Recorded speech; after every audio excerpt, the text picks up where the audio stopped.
Salut à tous, j'espère que vous allez bien. Aujourd'hui, on se retrouve pour une nouvelle vidéo, une nouvelle interview, cette fois-ci avec Iril. Salut Iril. Salut mec, comment tu vas? Bah, j'espère que tu vas bien. Moi, en tout cas, ça va. Petite mine, pas beaucoup d'heures de sommeil, mais bon, c'est le bear market, donc Ça se tout voit est pas trop en normal. vrai, t'as l'air Ça frais va, comme ça ça. va. Je garde la face. Bon, en tout cas, petite interview. Avant de commencer, évidemment, je tenais à dire que en aucun cas ces propos peuvent être approchés à des conseils en investissement. Donc, évidemment, ce sont uniquement des opinions. Gardez ça pour vous. Je voulais aussi vous remercier pour tout votre soutien, tout simplement pour toutes les précédentes interviews. Ça fait super plaisir. J'espère que celle-ci vous plaira. Aussi, n'hésitez pas à mettre des petits likes et des petits commentaires, tout simplement, avec les remarques ou les questions que vous pouvez avoir aussi pour Eril. Je suis sûr qu'il ira checker.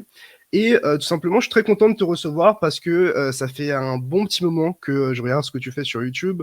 Je t'ai vu pas mal grind et j'ai trouvé que tu amenais un vrai vent de fraîcheur. Donc très content de te recevoir et de pouvoir avoir une petite discussion assez sympa. Je sais pas combien de temps ça durera, mais je suis sûr qu'on aura le temps de s'amuser et d'explorer pas mal de choses chez toi.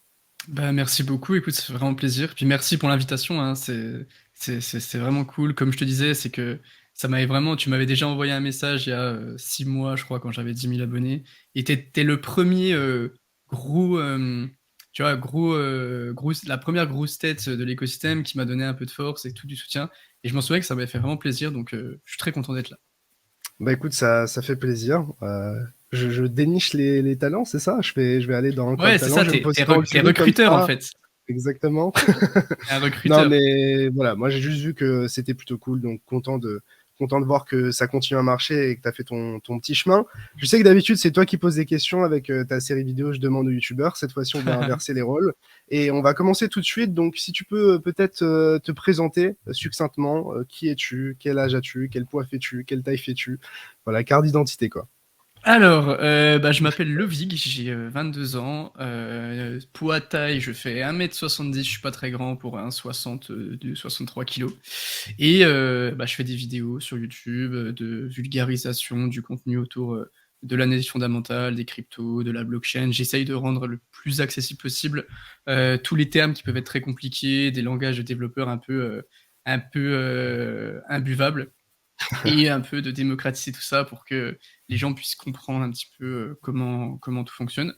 Bah, je fais des vidéos depuis 1 an et demi, je crois, sur la chaîne. Et en parallèle, je suis étudiant en 4e année de pharmacie. Donc je suis pas à plein temps sur ma chaîne, malheureusement. Malheureusement. Malheureusement, on pourra en parler après si tu veux, mais je suis encore en études pour au moins 2 3 ans. Donc bon, on va essayer de trouver des temps de sommeil et puis de continuer tout ça. Et du coup, pourquoi ce nom, du coup, Iril? D'où est-ce que ça sort? Est-ce que c'est une référence? C'est mon pseudo sur LoL. Ok. Voilà, voilà, il y a rien de plus. Tu es C'est un mon joueur des pseudo sur ténèbres, LoL. comme Moi, je suis SBF. ouais, exactement, exactement. Non, je joue plus maintenant, je joue plus, mais J'espère que tu joues mieux que lui, mais il est chaud, je crois, non? Je sais non, je pas. crois qu'il est vraiment Ah plutôt ouais? très mauvais d'ailleurs. Ouais, c'est pour Ah ça que les ouais? Non, gens j'ai rigolaient j'ai beaucoup sur joué à Twitter. LoL, mais non, je joue plus trop maintenant. Mais ouais, c'était mon pseudo sur LoL. Et puis vas-y, let's go, hein, tu vois, faut créer une chaîne, faut créer un pseudo. Iril, let's go. On va pas se complexifier la tâche. Et du coup, il y a des gens qui croient que je m'appelle Iril parce que j'ai un prénom qui est plus Bah moi-même, compliqué je pensais que que eux, c'était en fait. ça en fait, hein. Je pensais que ton nom c'était Ouais, mais il y en a Iril. Je me beaucoup suis qui m'ont dit, demandé. Il y en a beaucoup parce que mon prénom c'est Lovig, donc Lowig. ouais, En fait, j'ai jamais vu quelqu'un qui s'appelle comme ça. Je ne sais pas d'où ce prénom sort, ton nom honnêtement. est un NFT tout simplement. Mon C'est nom est un NFT, vraiment, il y en a qu'un, j'ai jamais vu ça. Mes parents m'ont menti, ils jouent au Scrabble, je sais pas. Enfin bref. Et du coup, les gens croient que je m'appelle Iril, mais non, pas du tout. en tout cas, ils ont marqué des points. C'est ça. Ah bah là, oui, mon compte triple. Du coup, tu parlais de tes études. Donc aujourd'hui, tu n'es pas du tout en crypto à temps plein. Est-ce que c'est quelque chose que tu souhaiterais faire? Est-ce que c'est quelque chose qui est en Bah, cours? Comment tu le c'est gères? Parce que tu es c'est dans mon une période grand assez avancée dilemme. quand même. Ouais. Ouais, c'est ça, c'est mon grand dilemme actuel depuis, un moment, c'est que, en fait, je suis en pharmacie en 4e année et il y a 6 ans d'études. Donc concrètement, j'ai fait la moitié plus une année, mais il m'en reste encore 2, tu vois? Aïe, Genre du aïe. coup j'ai un peu cet énorme dilemme de, je pourrais clairement, actuellement vivre, de ma chaîne YouTube et peut-être me lancer dans d'autres projets parallèles, mais en même temps, je me dis que les études, c'est quand même, tu vois, c'est quand même je suis pas loin d'avoir un parachute, en hyper cool, tu vois? Avec un Mm, mm, mm. diplôme et cetera, un doctorat. Donc c'est le gros dilemme en ce moment, c'est que pour l'instant, j'essaye un petit peu de concilier les 2. pour pouvoir ne pas avoir à trop me poser la question. Pour l'instant, je pense que j'y arrive pas trop mal, même si forcément il y a des projets que je ferais si j'étais en full time que je peux pas faire parce que voilà, les études ça prend du temps et tout. Donc j'essaye de faire un petit peu les deux pour l'instant, mais concrètement, pour l'instant, le plan, on verra si il y a Bull Run qui passe par là ou pas, mais pour l'instant, le plan, c'est de finir les études et si tout se passe bien, de ne jamais avoir à toucher mon diplôme et à continuer dans le Web3 et la crypto, quoi, et la blockchain. Ok. Et tu disais normalement, mais du coup, est-ce qu'il peut y avoir un événement qui te ferait changer d'avis? Je sais pas, Bitcoin qui passe au-dessus de Ben 100 000 $, ouais, c'est ça, tu vois, ou un Bull plus Run. d'abonnés, quelque chose comme ça. Ou une opportunité, ou je sais pas, tu vois, on sait pas ce qui peut trop se passer. Si ma chaîne demain, ou dans 6 mois, a 100 000 abonnés et que du coup, bah, je vois des opportunités, que ce soit, soit d'entrepreneuriat, soit, de travail, soit, de Mm. poste ou quoi que ce soit, bah, peut-être que je peux me dire, «Faut que j'arrête», mais c'est dur en vrai comme décision. Franchement, c'est chaud, hein. Tu sais, de te Bah, dire: «Vas-y, j'ai fait 4 ans et j'arrête tout» et je sais pas, c'est c'est difficile. Moi, pour te parler un peu de moi, même si l'interview est surtout dédiée à toi, mais j'ai eu aussi ce dilemme-là quand j'étais à la deuxième année. ouais. Moi, Et j'ai tu fait en des études quoi? sur 5 ans. J'ai fait des études dans le web. Et, OK. en fait, j'ai eu plusieurs fois bah, l'opportunité de couper mes études. Mais bon, moi, j'ai continué mes études, je les ai terminées pour être propre. Enfin, j'ai aussi fait ça pour mes parents, très honnêtement. Mais voilà, ça me semblait assez important. Moi, en gros, j'ai eu l'opportunité de vendre ma société et de partir aux États-Unis au bout d'un an et demi d'études. Ah Donc, ouais, de quitter tout et tout. Et donc, ça a été un moment assez incroyable. compliqué et je l'ai pas fait, tu vois, j'ai continué mes études. Je sais pas ce que je serais devenu si j'avais fait ça, Waouh! mais voilà, c'est compliqué à gérer ces situations et je peux comprendre. Parce qu'en gros, on t'a proposé d'acheter ta société et Ouais, d'aller taffer aux États-Unis. Sur ouais, ta c'est société, ça. du coup? Ouais, c'est ça. Ah, incroyable. Ouais, tu refusé? Et cette société, c'était Streamlabs. Enfin, c'était la société avant Streamlabs. Mais non. C'est À vrai? l'époque, ouais. Waouh! Ah ouais. Donc, Ah ouais. c'était une époque, voilà, mais c'était l'époque CSGO, etc. J'avais monté un business qui avait bien marché à l'époque. Et Et ça va, pas de voilà. regret ou tu te dis peut-être, Euh, Non, en vrai, pas de regret. Je trouve que partir aussi jeune, aussi tôt, loin de sa famille, de tous ses amis, etc., ça peut être un peu déstabilisant, surtout que, voilà, enfin, faut déjà vendre sa boîte, c'est pas forcément quelque chose d'évident. Donc, voilà, moi, je regrette rien. Et non, franchement, vraiment, zéro regret à ce niveau-là. Je pense que c'était pas vraiment la bonne décision pour moi. Après, si je l'avais fait, je sais pas, 3 ans après, pourquoi pas. Mais là, c'est encore différent. et Pour du coup revenir à ton toi, ouais, vas-y. j'allais dire ton Désolé. diplôme t'a jamais servi, quoi, au final? Bah, en vrai, aujourd'hui, tu vois, comme je tiens à Coin Academy, il y a plein de choses qui nécessitent mon diplôme, etc. En fait, c'est un peu des connaissances 360 entre le design, le web, etc. Enfin, le dev, la gestion de projet, le marketing, etc. Donc, en vrai, si, quand même. OK. Euh, pour revenir à toi, désolé pour cette petite parenthèse, pour Non, ceux qui mais c'était s'intéressent super surtout à intéressant. Eril.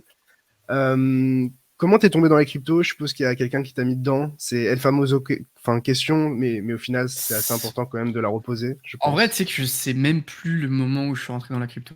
Je sais même plus Qui est ce comment je me fameux suis ami? intéressé, tu vois? Mais vraiment, il y a même pas d'amis, Il y a même pas c'est venu tout d'amis? seul. En fait, à la base, genre vraiment, je saurais pas l'élément déclencheur. Mais à la base, je jouais pas mal au poker et Ok. parce que voilà, je kiffais, et j'essayé de faire ça de manière assez professionnelle. J'étais pas du tout professionnel, mais j'essayais de faire ça assez Pour progresser, proprement. quoi. Mm. Et sauf que le poker, c'était, tu vois, c'était hyper bien, mais c'est hyper dur, ça demandait énormément de rigueur, énormément de temps et tout. Et tu vois, j'ai toujours été intéressé par ce milieu un petit peu, l'argent sur internet et tout. Et je pense que j'ai dû voir une vidéo, je sais pas moi, une vidéo d'Asher ou un truc comme ça en 2000, c'était 2018 sur le Bitcoin. Donc premier contact un petit peu avec les cryptos, je me suis dit: «Ouais, ouais, pas mal», tu vois? Mais j'ai pas eu ce déclic comme certains ont eu, genre: «Waouh, incroyable, j'ai passé 10 heures à mater le white paper», non.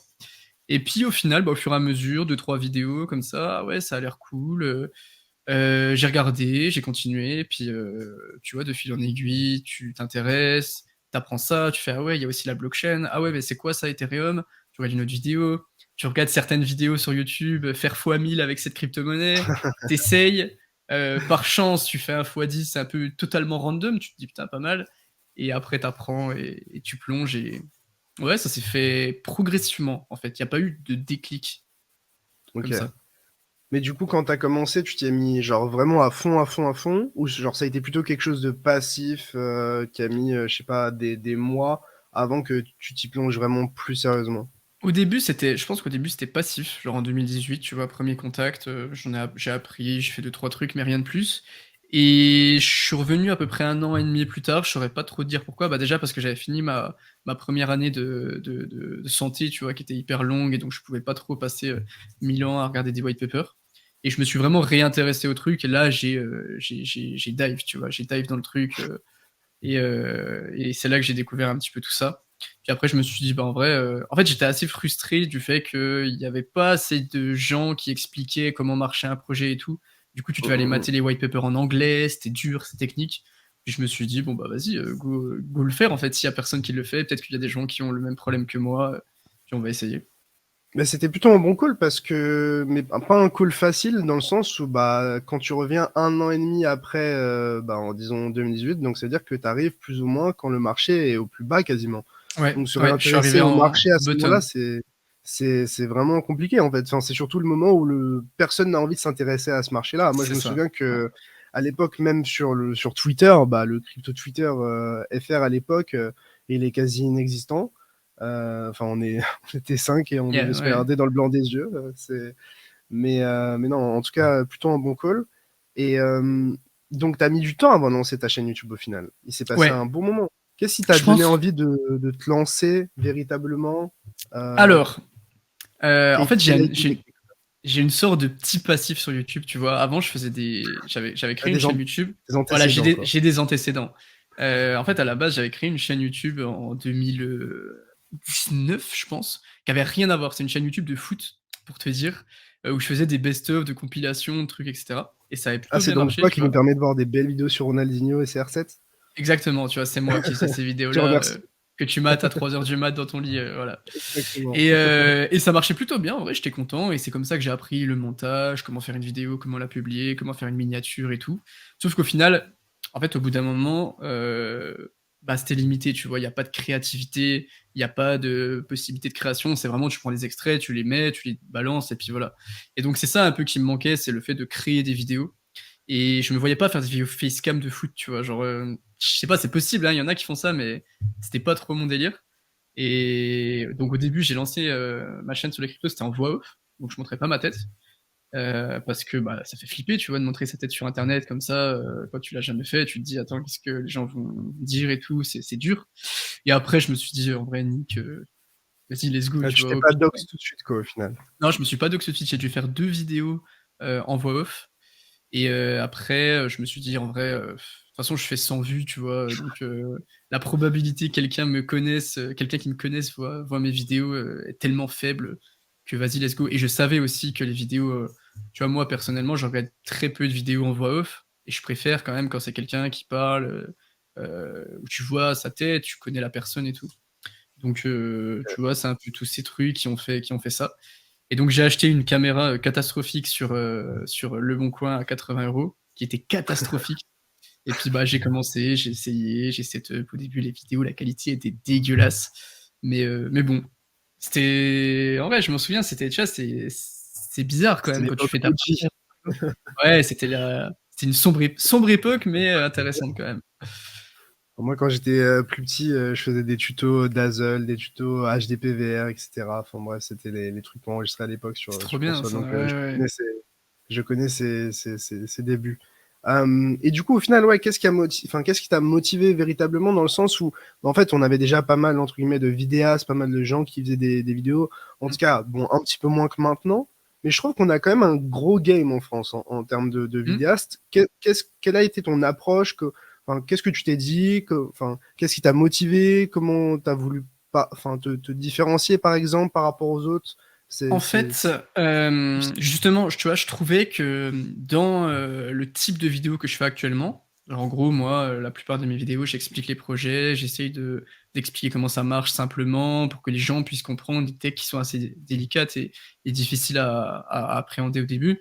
Je trouvais qu'il y avait soit des gens trop techniques, donc en gros, des Samy de Journal du Coin qui te parlent pendant 3 heures d'un protocole où t'as mal à la tête après, Donc soit des devs, etc., soit des gens qui étaient trop axés shitcoin, trucs comme ça. Tu vois, il y avait pas le juste milieu, entre guillemets, Mhm. où tu as des gens qui essayent d'expliquer simplement des projets. Tu avais Asher, forcément, qui était dans cette branche-là, mais tu vois, Asher, il a de moins en moins le temps, il faisait de moins en moins d'explications de projets comme il a pu faire avant. Et donc, tu vois, ça part de ça. Et donc, je me suis dit, bah, forcément, c'est un milieu difficile, difficile à comprendre. Donc, peut-être que ça peut aider des gens si je fais des petites métaphores, si j'explique, je vulgarise comment ça marche et tout, pour que, pour que des gens, entre guillemets, lambda, puissent comprendre assez facilement un écosystème comme ça sans avoir à mater des interviews en anglais de 2 heures, à aller lire des Mhm. white papers techniques et tout, sans perdre leur temps en fait. Et Mhm. du coup, j'ai commencé comme ça, parce que ça me faisait kiffer aussi. J'aime bien expliquer les choses, j'aime bien expliquer les projets, j'aime bien faire comprendre les choses en fait, tu vois. S'il y a un truc que j'ai compris, que je sais que c'est difficile, j'aime bien aller pour que la personne comprenne ça facilement. Et tu sais, ce moment où tu fais ah, ah mais oui, tu vois, c'est ça. Et du coup, bah Mais voilà, oui, j'ai fait Jamy. des vidéos. Mais oui, Jamy, voilà, c'est ça. Je me suis un peu pris pour le Jamy de la crypto. Et puis bah au Ok. final, tu vois, il y a toujours plus de projets, toujours plus d'explications, et plus tu plonges, plus tu as de trucs à raconter. Donc on en arrive là, quoi. Et tu t'es pas dit au début, peut-être, je sais pas, j'ai pas assez de légitimité, genre c'est peut-être trop des gros bras, je m'y connais pas assez. À quel point tu t'y connaissais déjà quand tu t'es lancé? T'avais déjà un petit peu En fait tes armes vrai, ou tu t'as tenté quoi? en vrai, en vrai, j'ai un peu tenté quand même. Tu vois, c'est fake it until you make it. C'était vraiment, J'allais- c'était ça. Genre, en fait, je me disais que je me sentais clairement pas légitime, tu vois. Mais je me disais que si jamais je travaillais beaucoup sur chaque vidéo pour faire un script qui était beau, qui était correct, et que je prenais du temps à comprendre un projet ou un truc que j'allais expliquer, bah forcément, il y allait quand même y avoir des informations qui étaient bonnes, tu vois. Donc au début, je me suis dit, tu sais quoi, tu te comptes sur juste donner. Du coup, petite coupure internet, donc il y a eu une petite interruption C'est terrible. dans l'interview, mais ça va aller.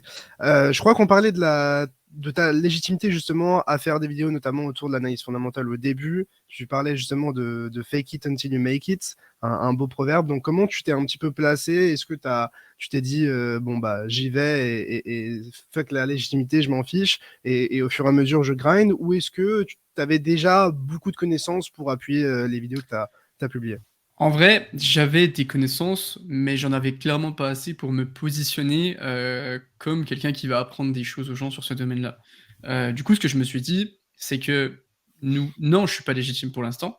Par contre, ce que je peux faire, c'est travailler à fond sur chaque vidéo, me renseigner à fond à chaque fois sur chaque projet, essayer de dire le moins de conneries possible, donc de dire au début beaucoup de choses factuelles, tu vois, des choses qui sont juste le fruit des recherches et qui sont pas des avis perso, jusqu'à ce que j'arrive à un stade où bah, j'ai affiné mon analyse, j'ai des connaissances plus poussées parce que je me suis renseigné et tout, et je peux commencer un petit peu à rentrer dans des analyses, donner un petit peu mon avis, des trucs beaucoup plus subjectifs, mais qui sont les résultats de mon apprentissage, tu vois.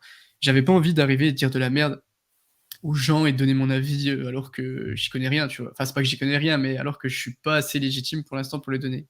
Et c'est pour ça qu'au début, mes vidéos, elles sont très factuelles en fait. Tu vois, je dis la team, Ouais, c'est tu eux, la restes vraiment sur tokenomics, le c'est eux. projet, tu restes assez Voilà, simple. c'est Ouais. ça. Je reste très très sur le projet. J'essaie d'expliquer ce que c'est, ce qu'ils font, etc. avec tout ce que j'ai pu aller chercher à droite à gauche. Et au fur et à mesure que du coup, bah, j'ai appris, que j'ai progressé, que je me suis renseigné et tout, bah là, je commence tranquillement à donner mon avis, à ouvrir des pistes de réflexion, à expliquer pourquoi je fais ça plutôt que ça, des choses que je faisais pas avant, parce que justement avant, je me sentais beaucoup moins légitime de le faire, quoi. Il t'a fallu combien de temps pour être vraiment bien dans tes pompes et à l'aise pour parler d'un projet et pour parler de Fonda en général?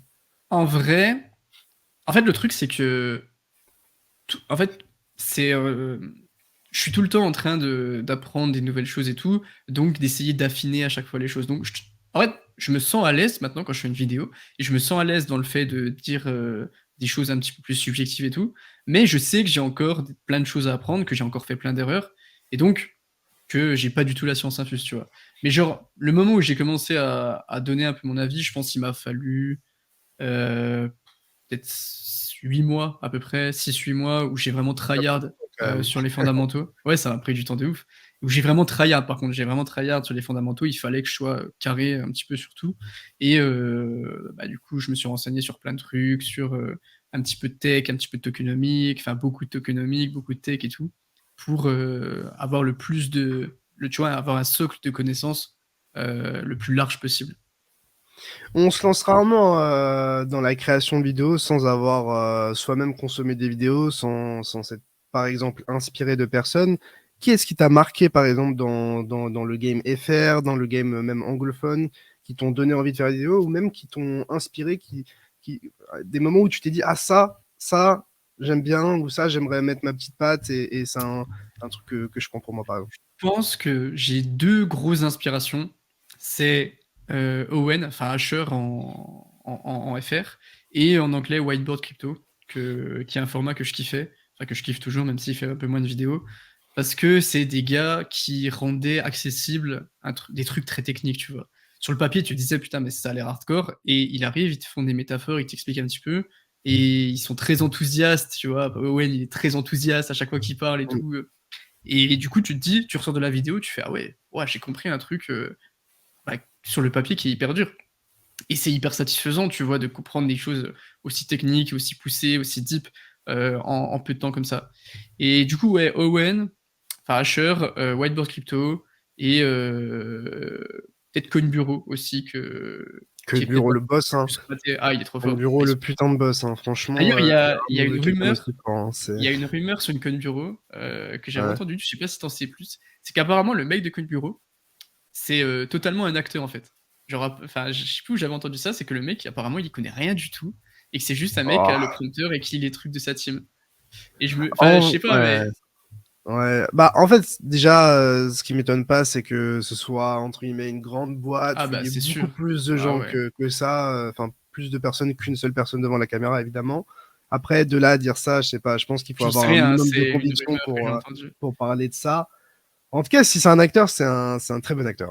Ouais, ouais. Après on s'en fout en vrai, que ce Mais soit un acteur ou pas, tu vois, ouais, au tant que final, c'est la forme. ouais, Mais totalement. je trouve quand même que c'est un peu plus sain. Bah après, c'est peut-être aussi une manière de se dire, bah j'ai envie de faire des vidéos, mais j'ai pas envie de me dox. Bah je dox quelqu'un d'autre et je le paye Ouais, pour faire des ouais, c'est vidéos, hein. ça.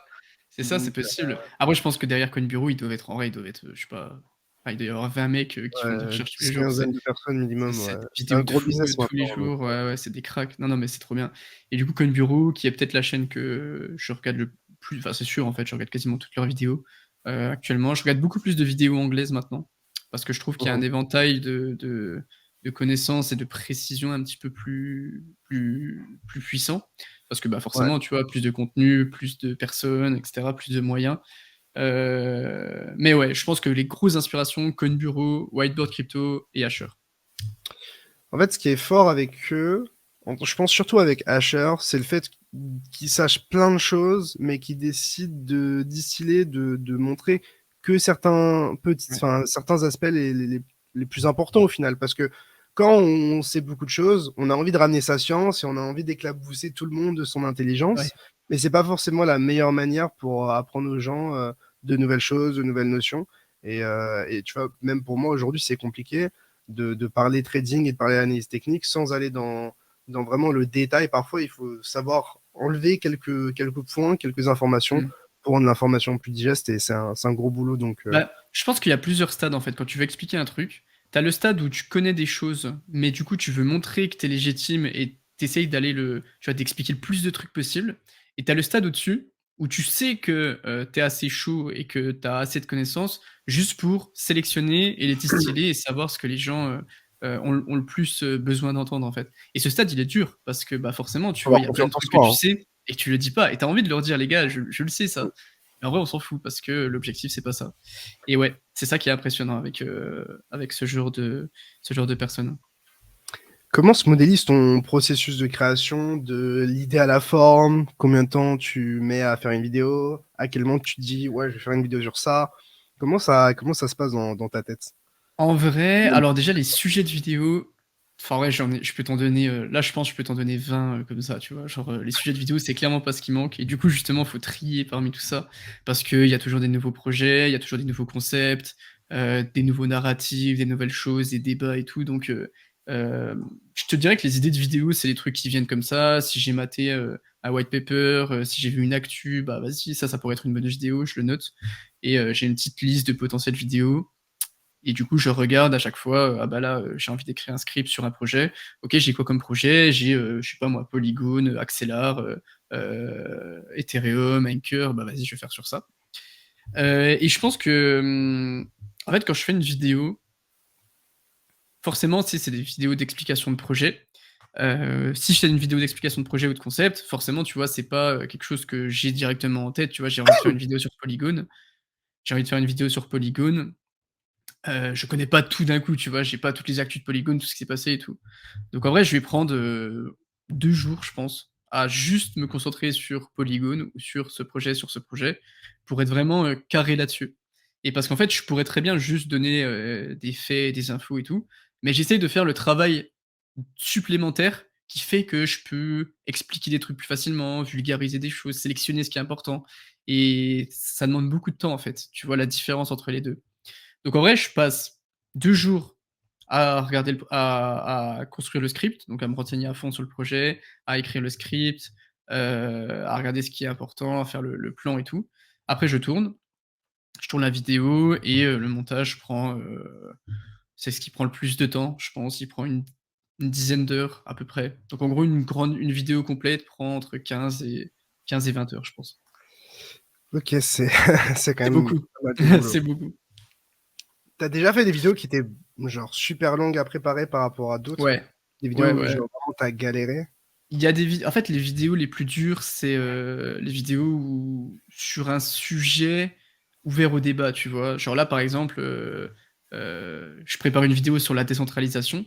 Genre, est-ce que la blockchain et les Les cryptos sont problèmes. vraiment décentralisées? Les problèmes. Et donc forcément, tu vois, c'est, des vidéos où tu as des débats, tu as, côté oui, côté non, tu vois? C'est pas factuel comme un projet où là, tu as la tokenomics, là, tu as ça, là, tu as ça. Et donc là, tu es obligé de faire un travail de malade avant pour pouvoir dire des trucs, pour pouvoir, continuer enfin, tu vois, expliquer, donner les pour, les contre et cetera. Ce que tu as pas forcément besoin de faire avec certains projets. Donc ouais, les vidéos comme ça, c'est ce qui prennent le plus de temps. Et là, je travaille sur 2 grosses vidéos, genre des bails de 1 heure et demie, qui arrivent bientôt et ça m'a pris beaucoup de temps. Je vais Tu pas me en dire hypes. plus pour l'instant, mais je pense que Est-ce ça qu'il y va a être bien. est-ce qu'il y a des vidéos qui te hype de fou et dont tu peux parler et que t'as pas forcément sorti pour l'instant? J'essaye, Tu veux j'essaye, que je lâche j'essaye, des infos là? Vas-y, j'essaye. je lâche une petite info. Je prépare une vidéo. Tu vois ce que c'est les vidéos iceberg? Non, non, non, En pas du tout. gros, je prépare une vidéo qui s'appelle l'iceberg des crypto-monnaies. Vas-y, tu sais quoi, je dis tout. Tu m'as chauffé. La grosse vidéo que je prépare, c'est une Nique vidéo les gars. qui s'appelle l'iceberg des crypto-monnaies, où en gros, ça va ressasser enfin pas toutes, mais énormément d'anecdotes et d'histoires autour de Bitcoin et des crypto-monnaies. Tu vois, genre des faits, des anecdotes, des histoires et tout. Ceux qui connaissent les vidéos iceberg comprennent un petit peu ce que je veux dire. Il y a Feldup qui fait des vidéos par exemple sur les icebergs, sur l'iceberg de YouTube, et trucs comme ça. Et ça, c'est une vidéo sur laquelle je taffe depuis 2 mois, je crois, et qui devrait sortir d'ici fin janvier, et qui va faire genre 2 heures, tu vois. Et il va y avoir des intervenants, des mecs qui vont venir dire des trucs et tout, des mecs connus. Ça va être bien. C'est plus Ça va être débile, très mais bien. c'est Ah ouais, mais là, 2023, on va level up. Il y a plus de ça, on va grind 2023. En tout cas, grosse force, ça a l'air chaud. Bah, merci beaucoup. Euh, Par rapport au BR, est-ce que ça t'a impacté en tant que créateur dans ta manière de faire tes vidéos ou même ta manière d'aborder peut-être les sujets? J'aime pas trop biaiser les questions en donnant une opinion là-dessus, mais bon, évidemment, avec le BR, il y a pas mal de projets, par exemple, qui ont perdu en termes de market cap et en termes de prix par jeton. Et donc forcément, bah, les gens perdent de l'argent en investissant dessus. Donc la probabilité que tu fasses une vidéo sur un projet, que les gens qui investissent dedans perdent de l'argent est plus élevée que, je dirais, en bull market. Est-ce que ça rentre en compte lorsque tu prépares une vidéo ou même dans Bah, ta manière d'appréhender ce processus de en création vrai, dont on parlait avant? En vrai, le fait de, tu vois, d'évoluer en bear, parce que ma chaîne a globalement, évolué en bear market, c'est assez bénéfique, je trouve, dans le sens où, je peux faire des choses de manière plus saine, tu vois? Tu as pas l'appât du gain, tu as pas, le fait de te dire: «Si je vais faire une vidéo sur ça, ça va faire plein de vues», tu vois? Tu as pas ce truc-là.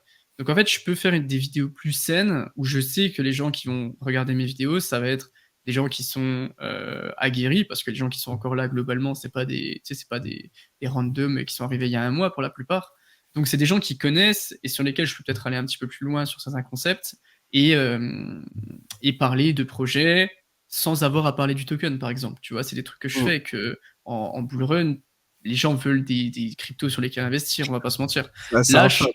Voilà, c'est ça. Là, je peux faire des vidéos, on sait qu'on est un bear market, donc on sait que les gens qui regardent mes vidéos sont aussi là pour la tech. Évidemment, ils sont là pour les investissements et tout, mais aussi là pour comprendre les projets et genre du coup, bah, tu vois, je peux être beaucoup plus axé sur ça et c'est ça qui me fait kiffer. Puis après, tu vois, je peux éviter un petit peu tous les pièges que tu peux avoir en bull run et je pense que c'est très dur de lancer sa chaîne en bull run parce que justement, tu as cet afflux que tu peux, ne pas maîtriser.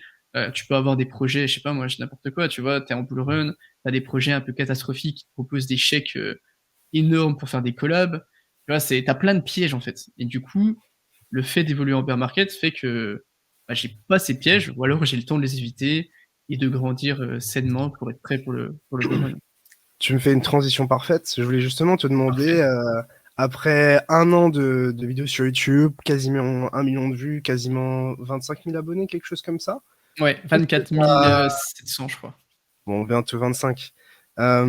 Qu'est-ce que tu as appris de ce parcours sur YouTube? Est-ce qu'il y a des choses que tu regrettes, des choses qui t'ont beaucoup apporté personnellement? Qu'est-ce que tu retires un petit peu de cette expérience jusque-là? En fait, je suis assez content de la ligne que j'ai prise, dans le sens où, au tout début de ma chaîne, je me suis dit: «Écoute, on va être transparent», tu vois? On va pas, vendre du rêve, on va pas dire de bullshit. Si, je sais pas, je dis n'importe quoi, s'il y a une collab, on dit que c'est une collab, même s'il y a des gens qui peuvent pas kiffer, tant pis. On va essayer de rester ce que j'ai essayé de faire, tu vois? C'est de rester le plus, transparent possible parce que justement, je voulais pas tomber, parmi, certaines personnes, enfin, comme certaines personnes qui, tu vois, qui vont mentir ou un peu biaiser les choses ou Les un peu, choses, ouais. voilà, c'est Mmh. ça et donc sur ça, je suis assez content, et j'ai découvert beaucoup plus l'industrie en profondeur, tu vois? Genre, les membres, à l'intérieur, comment ça se Des passe. dramas? Des dramas, j'en ai pas eu personnellement parce OK, que ça va. bah, déjà, je suis arrivé sur Twitter assez tard, tu vois? Genre, C'est tout à carreau. je savais C'est vrai que que Twitter, c'est dangereux. bah, Twitter, je savais que c'était le plus dangereux et au début, genre, j'étais pas prêt pour Twitter, tu vois? Genre, je savais que j'avais pas envie et donc je me suis un peu armé, pour arriver après sur Twitter et donc OK. ouais, en fait, je me suis rendu compte de comment ça marchait, des bons aspects, des mauvais aspects aussi parce qu'il y a certains problèmes, tu vois? Certaines choses, qui sont pas normales et j'essaye à ma petite échelle bah, d'aller dans la ligne que j'aimerais que tout le monde soit, quoi.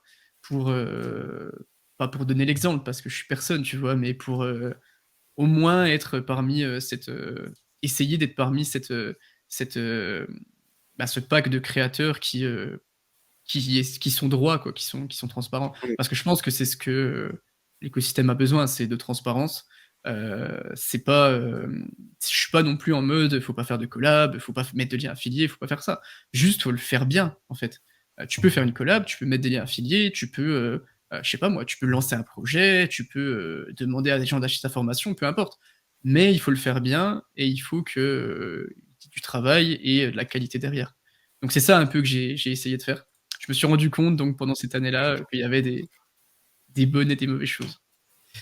Et est-ce que tu as eu des désillusions ou des bonnes surprises? Genre des choses qui t'ont un peu surpris parce que tu es quand même passé d'une phase où tu étais pas forcément quelqu'un de public ou pas forcément suivi, à une phase aussi où bah, tu commences à avoir une audience. Qu'est-ce qui a changé? Est-ce que tu as eu des surprises, des bonnes, des mauvaises? En vrai Voilà. en vrai, je retiens surtout la bienveillance des gens, tu vois? Sur YouTube, déjà, c'est abusé. Tout le monde est gentil dans les commentaires YouTube. C'est une dinguerie ça, hein. C'est Franchement, c'est ça une donne envie d'être sur dinguerie. YouTube par Ah ouais, non, rapport mais à Twitter, c'est un hein. truc de fou, gros. Tu fais des vidéos sur YouTube, Et tu sais, ça fait plaisir parce que tu t'es donné sur la vidéo et tu vois des gens qui sont contents et qui te remercient pour ce que tu as fait. Donc ça, c'est quand même un truc de fou parce que, bah, il y a pas ça partout, quoi. Il y a pas Ouais. ça partout et donc tu sais, tu charbonnes et derrière les gens te disent, «Merci pour ce que tu as fait, ça m'a aidé à faire ça, grâce à toi, j'ai économisé, tant d'heures de recherche et tout, je regarde tout le temps tes vidéos» et tu sais, le fait de te dire qu'il y a des gens, dès que tu fais une vidéo, qui voient la notif et qui appuient sur ta vidéo, tu sais, c'est un truc de fou quand même. Genre, Ouais. je sais pas, tu vois, ça C'est récompense beaucoup. gratifiant, ouais. Ah ouais, de Mmh ouf mh. et ouais, donc c'est ça.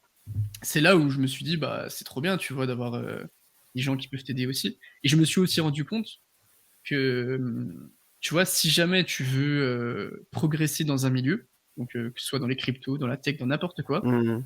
c'est toujours plus simple si toi tu donnes quelque chose déjà de base, bah, tu as forcément des gens qui vont te donner en échange, te proposer des choses, et c'est comme ça que tu pourras plus évoluer, en fait et donc si tu je me suis rendu compte qu'en fait, si tu donnais, il y avait de il y avait beaucoup de chances que tu puisses recevoir Tu des crois au choses en karma, retour. quoi. Voilà, ouais, c'est ça, le bon karma. Je crois aussi au karma. Moi, personnellement, je suis dans une philosophie de vie où je me dis que si je fais plein de choses positives et que ça touche positivement les gens, il y a de bonnes chances qu'à la fin, Ouais, c'est ça, je sois aussi touché positivement par toutes ces choses-là. Donc voilà. Évidemment, personne ne travaille gratuitement. bien sûr. En tout cas, c'est plutôt rare. Comment toi tu fais pour t'en sortir? Comment tu te monétises? Est-ce que c'est quelque chose auquel tu penses peut-être plus qu'avant? Comment ça se passe? Est-ce qu'il n'y a pas des conflits d'intérêts? Comment tu gères tout ça? Alors comment je me monétise pour l'instant, c'est juste enfin juste, c'est déjà très bien, attention. C'est juste, les vues YouTube qui représentent, pas une énormément, mais c'est déjà pas mal et les collabs, les vidéos collabs avec certains projets et tout. Je suis pas du tout fermé aux collabs, comme je te l'ai dit tout à l'heure, tu sais, à partir du moment où c'est bien fait, où c'est des projets avec lesquels, tu es en accord, je trouve qu'il y a pas de souci, tu vois? Tant que tu es transparent. Donc c'est globalement ces 2 choses-là, les collabs plus que les vidéos, enfin les vues YouTube et là, je suis en train de réfléchir à essayer de trouver des manières un petit peu plus, linéaires et plus régulières de Mmh. générer des revenus, mais tout en Pour apportant de la valeur, pérenniser tu ton vois? business un petit peu, quoi. Voilà, ouais, c'est ça et j'ai pas envie d'arriver et puis de dire: «Bah, les gars, achetez ma formation et tu vends ça 500 balles alors que tu as mis 2 jours à la faire», tu vois? Par contre, Ouais. si jamais, c'est quelque chose sur lequel j'ai charbonné, que tu le vends à un prix décent, je vois aucun souci à le faire et c'est, Mmh mh. peut-être, voire sûrement quelque chose que je ferai en 2023 ou en 2024 mais ouais, pour l'instant, c'est ça. Puis là, je commence à essayer de diversifier un petit peu. Donc là, je me suis lancé il y a pas longtemps sur, d'autres plateformes, sur Twitter, sur TikTok. J'ai lancé une newsletter pour essayer pour l'instant de donner le plus de contenu gratuit pour que les gens bah, tu vois, se disent: «Ah ouais, bah, il nous a donné pas mal de trucs gratuits, peut-être que ces trucs payants sont de qualité et si un jour je lance un produit payant et ben, Mmh j'espère qu'il mh. sera dans la lignée de ce que je donne aux gens pour l'instant, quoi». Bon, maintenant, ça fait 1 an que tu es dans le crypto game. Disons que je suis un noob. Voilà, je suis crypto pixette. J'arrive dans le game et vas-y, pour différentes raisons, j'ai envie de percer sur YouTube, percer dans le crypto game. Quelle est la recette selon toi? Tu veux percer sur YouTube? Tu Ouais, je veux, veux percer, mec. Je veux faire des ouais, millions de vues. tu veux faire des millions de vues? Ouais, je comprends, je comprends. Ouais. En vrai, déjà, première chose, faut un bon micro. C'est très Ok. terre à terre, hein, mais mais mais voilà, enfin, faut essayer d'avoir un matériel correct, même si forcément si tu pas les fonds au début, je pense que le son, c'est le plus important au début et essayer au début de faire de la qualité, tu vois? Pas vouloir être poussé par quelqu'un, pas vouloir, surfer sur du buzz. Essayer d'avoir ton format, ton idée et de t'y coller et de l'améliorer au fur et à mesure. Pas copier ce que fait quelqu'un d'autre, pas, arriver et dire: «Ah bah là, je sais pas moi, tu vu, il y a eu la hype, Solana, je vais faire que des vidéos sur Solana», comme il y a eu avec Stephen ou les trucs comme ça. Parce que Mhm. ça, c'est beaucoup trop éphémère, tu vois? Hem et surtout d'être transparent. D'être le plus transparent possible, de charbonner les vidéos, d'en faire le plus possible parce qu'il faut du volume et d'être très patient. C'est peut-être le truc principal, en fait. C'est que, bah, non, tu vas faire ta première vidéo, tu auras 2 vues. Tu vas faire sa vidéo d'après, tu auras charbonné 10 heures, tu auras En 10 vues. train de briser mes rêves, là, je reconnais. Ouais, je suis désolé, hein, je suis désolé de te dire ça, CryptoPixet. Mais c'est comme ça que ça marche. En fait, un truc que j'ai fait, moi, je trouve qui m'a beaucoup aidé, c'est qu'en gros, j'ai commencé, enfin, j'ai fait mes premières vidéos qui étaient catastrophiques sur plein de points, tu vois, le montage, le Mmh. son, le micro et tout, enfin, la caméra et tout. Et en fait, j'avais un petit bloc-notes sur mon Notion où à chaque fois que je faisais une vidéo, je la publiais quand même parce que même si c'est pas ouf, faut quand même publier parce que tu auras jamais la vidéo parfaite dès le début. Je la publiais quand même et à chaque fois, je notais ce qui allait pas. Je mettais, bah là, il y a la lumière est pourrie, là c'est trop clair, là c'est trop foncé, là le son il est saturé, là dans le montage j'aurais pu rendre ça plus fluide dans ma façon de Mmh, mmh, parler et mmh. tout. Et après, à chaque fois que je refaisais une vidéo d'après, bah, je regardais ce bloc-notes et je me disais, ah bah là c'était trop clair, ok, je vais baisser un peu la lumière. Là, je vais mettre le micro plus loin. Là, je vais faire ça, je vais faire Un ça, je vrai vais faire ça. professionnel, hein. Bah non, mais tu vois, j'essaye ouais, de Faire rendre des ça choses bien. bien. Puis au final, tu vois, t'améliores ça, t'améliores ça, t'améliores ça, t'améliores ça, et puis ça devient pas trop mal, et puis c'est là que tu peux affiner vraiment les choses en fait. Donc voilà, sois patient et achète un micro. Et merde. On va parler un petit peu fonda, parce qu'au final, c'est ce qu'aujourd'hui, tu proposes, sur ta chaîne YouTube. Comment tu t'es formé? Est-ce que tu as déjà payé des formations? Est-ce que tu as déjà, ouais, payé des contenus pour, justement, progresser? Est-ce que c'est même quelque Non, chose que c'est tu recommandes? Quel que a été un peu ton parcours pour, t'informer justement sur l'analyse fondamentale et devenir, un crack? c'est que Coin Academy, que ça. Non, je Oh rigole. merde! Non, en vrai, est-ce que j'ai acheté une formation? Alors, j'ai acheté la formation. D'ailleurs, c'était un move de merde, ça. Enfin, un move de merde. Pour mon profil, attention, hein, pas pour la formation. J'avais acheté la formation le Trône Crypto à un moment où OK. je voulais me lancer dans le trading et je me suis dit, mais non, c'est pas du tout ce que je veux faire en fait. Euh, et est-ce que j'ai déjà acheté une autre formation? Ah si, le truc de Whiteboard Crypto, qui m'avait beaucoup aidé sur les blockchains, là, hein, une explication de toutes les blockchains, un petit peu DeFi et tout, que j'avais beaucoup aimé, mais sinon, c'était essentiellement du contenu gratuit. J'ai maté toutes les vidéos d'Asher, j'ai maté toutes les vidéos de Whiteboard Crypto. J'ai beaucoup, et c'est pas pour toi que je dis ça, mais j'ai beaucoup maté les analyses Coin Academy parce qu'elles sont vraiment bonnes. SO Capet. Et ce Capet, non, non, mais les analyses de Capet, en vrai, elles sont pixels. Et puis, beaucoup de vidéos, beaucoup d'articles. Puis voilà, tu vois.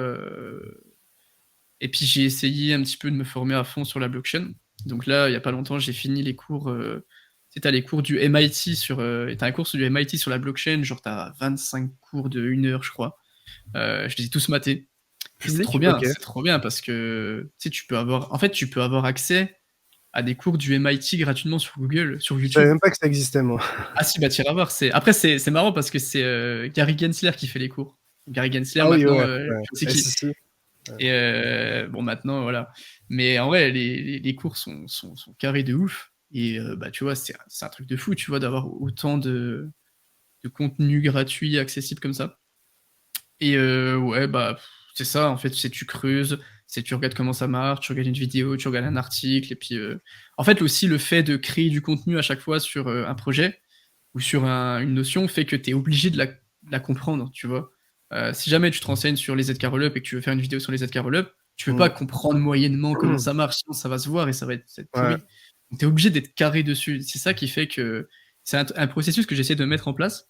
C'est qu'à chaque fois qu'il y a, je sais pas, j'ai envie de me renseigner sur, je sais pas moi, les DAO par exemple, les DAO, ou, les blockchains modulaires ou je sais pas quoi. Je me dis, bah tu sais quoi, je vais essayer de faire un script dessus. Je vais essayer de faire un script dessus, comme ça, dès que j'apprends, je suis obligé de comprendre. Parce que je dois derrière expliquer. Et c'est pas forcément des scripts qui vont sortir comme vidéo ou quoi, mais ça me force à apprendre et à J'ai comprendre. j'ai eu un peu une approche similaire dans le sens où le fait de faire des vidéos, ça m'aide à, entre guillemets, parfaire ou De ouf. améliorer mes Ouais, analyses parce que, en fait, tu es obligé de prendre du recul. T'as pas envie de partager quelque chose qui est bof. Tu as toujours envie de mm, partager quelque chose qui est top. Et donc, en fait, c'est tu ça. montes toi-même en qualité sur tes analyses, sur tes thèses. Et en général, c'est comme ça que tu les améliores. Moi, au final, je pense qu'au final, c'est un petit peu aussi ce que tu es en train de dire. C'est que, bah, en fait, ma chaîne YouTube, c'est un peu un journal de bord en soi. Ouais, C'est-à-dire c'est que c'est un ça. peu à un instant T, ce que j'ai compris, ce que je pense et ce que je partage. Et je trouve que ça peut être aussi intéressant de regarder, je sais pas, dans un an, ce que toi tu pensais ou de comment t'interprétais un sujet ou même Ah, bah, c'est ça, hein. quelles étaient les connaissances disponibles pour un sujet précis. Donc, Bah, c'est ça qui est marrant, c'est que genre, des fois je fais des vidéos, où genre j'ai fait une vidéo sur un projet, un an plus tard, je refais une vidéo sur le même projet et du coup je vais voir ce que j'ai dit dans la première vidéo et je regarde le truc, je fais: «Waouh, mais je», enfin, catastrophique. tu vois, c'est catastrophique. Puis même, tu vois, je pense pas du tout de la même façon maintenant et tout et donc c'est intéressant de voir le cheminement sur le même sujet avec ce que tu as appris en plus où tu vas Ouais, totalement aborder ça, différemment. Et donc, c'est ça qui est cool, c'est que tu es obligé, ouais, ça te force à, c'est ça, c'est comme tu me dis, ça te force à, tu es obligé d'être chaud, en fait, sur le sujet parce que sinon, bah, tu vas le montrer à des milliers de personnes et ils vont le voir que tu es pas chaud. Donc, tu connais Crypto Haze? ouais, ça me dit un truc. Arthur Ouais, de BitMEX. ouais, je Et connais. justement, il expliquait que le fait d'exprimer ses thèses dans des articles Medium, ça lui permettait vraiment de challenger un maximum ses visions et Mmh. justement de les améliorer, puisqu'en fait, il y avait des milliers de lecteurs qui justement lisaient ce qu'il avait en tête et qui remettaient en question certains points. Donc ça C'est lui ça, permettait de s'améliorer, quoi. c'est ça et plus tu, en fait, c'est un cercle vertueux au final parce que quand tu as, je sais pas moi, 100 abonnés, c'est déjà très bien, mais quand tu as 100 abonnés et que tu fais 100 vues par vidéo, t'en parles, tu peux dire un petit peu d'erreur ou de bêtises, il y a peu de chances que les gens le voient, tu vois? Alors que Mm. plus tu montes, plus tu as des gens qui voient, donc plus tu as des Plus tu vas gens être exigeant, ouais. poussés qui voient, donc plus tu vas être obligé de monter le niveau parce que tu peux pas, en fait. Mm, mm, Et donc tu es obligé après de monter, monter, monter et je sais pas s'il y a un stade où tu arrives et tu te dis: «OK, là, c'est bon, j'ai assez monté», mais pour l'instant, ouais. je le vois pas, quoi. Je trouve que ça peut être assez intéressant pour les gens qui nous écoutent, qui nous regardent, de justement faire ce travail-là, cet effort-là, de, je sais rien, peut-être faire un trade ou de faire un mini-article Mmh, pour résumer leur thèse, par exemple, d'investissement. Ils se disent, OK, sur le prochain cycle, j'ai investi sur ces 4 projets. OK, pourquoi tu investis sur ces 4 projets? Pourquoi tu penses que ce seront des bons investissements? Quel est ton plan d'entrée? Quel est ton plan de sortie? Qu'est-ce qui fait que bah, ce projet-là plutôt qu'un autre, etc. Et le fait de le faire publiquement et de prendre un peu de recul et ou même de devoir le mettre à l'écrit, je trouve que c'est un très bon exercice. Ça vous fera peut-être changer d'avis, même sur certains ouais, investissements que vous aviez en tête, parce que vous vous dites, mais attends, mais si je tweete ça, est-ce que c'est vraiment très sérieux de ma part? Donc au final, est-ce que c'est très sérieux pour votre folio? exactement, exactement et c'est exactement ça. Tu sais, il y a des projets où tu te dis: «Vas-y, je vais faire une vidéo» et tu mates le projet, tu te dis: «Mais non, en fait, non, c'est de la merde, je peux parler de ça». Je peux pas en parler. Mais c'est ça et c'est ce que je dis à chaque fois à des gens qui m s'il y a deux trois personnes des fois qui me demandent, comment, je peux m'améliorer, je lui dis: «Mais fais du contenu, tu vois? Crée, fais des Mm. threads comme tu as dit, fais une newsletter, on s'en fout. S'il y a personne qui Et c'est mate». même pas forcément pour les autres, c'est aussi pour Ouais soi et prendre du recul.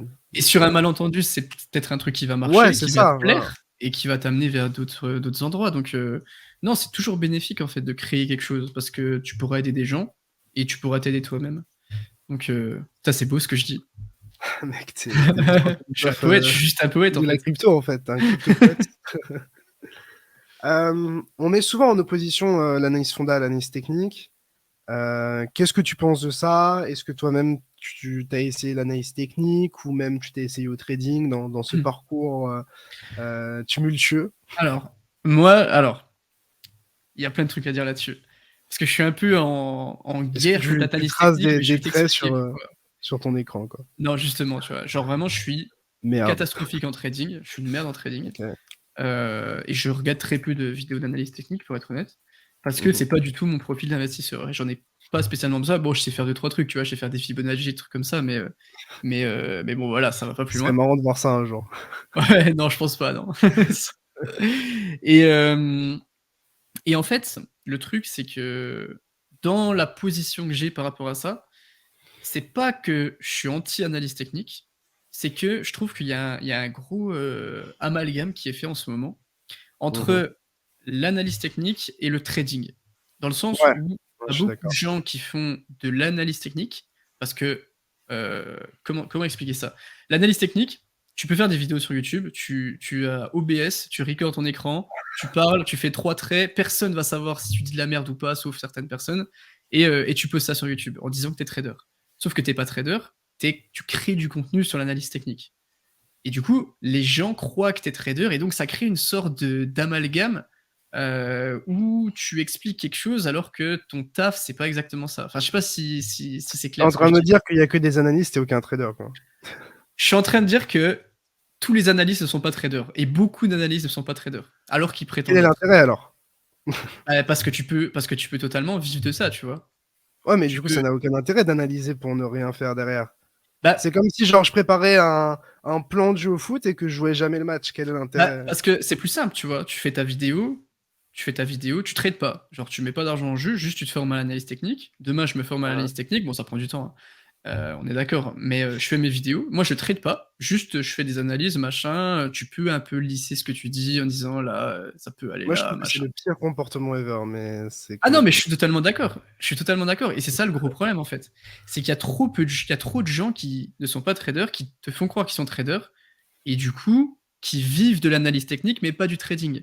Et donc, qui vivent de leur contenu sans être traders en faisant croire qu'ils sont traders. Hmm. Donc, c'est Un ça le peu gros mal. problème, en fait, en ce moment. Et c'est ça que j'essaie un petit peu d'expliquer quand je parle de ça.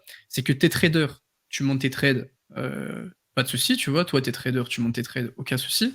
Hmm. Mais pareil, c'est toujours le souci de transparence et c'est toujours le souci d'être droit avec ce que tu fais, quoi. Et je trouve qu'en ce moment, justement, la création le trading est quelque chose de très compliqué, mais la création de contenu d'analyse technique est beaucoup plus simple à faire, en fait.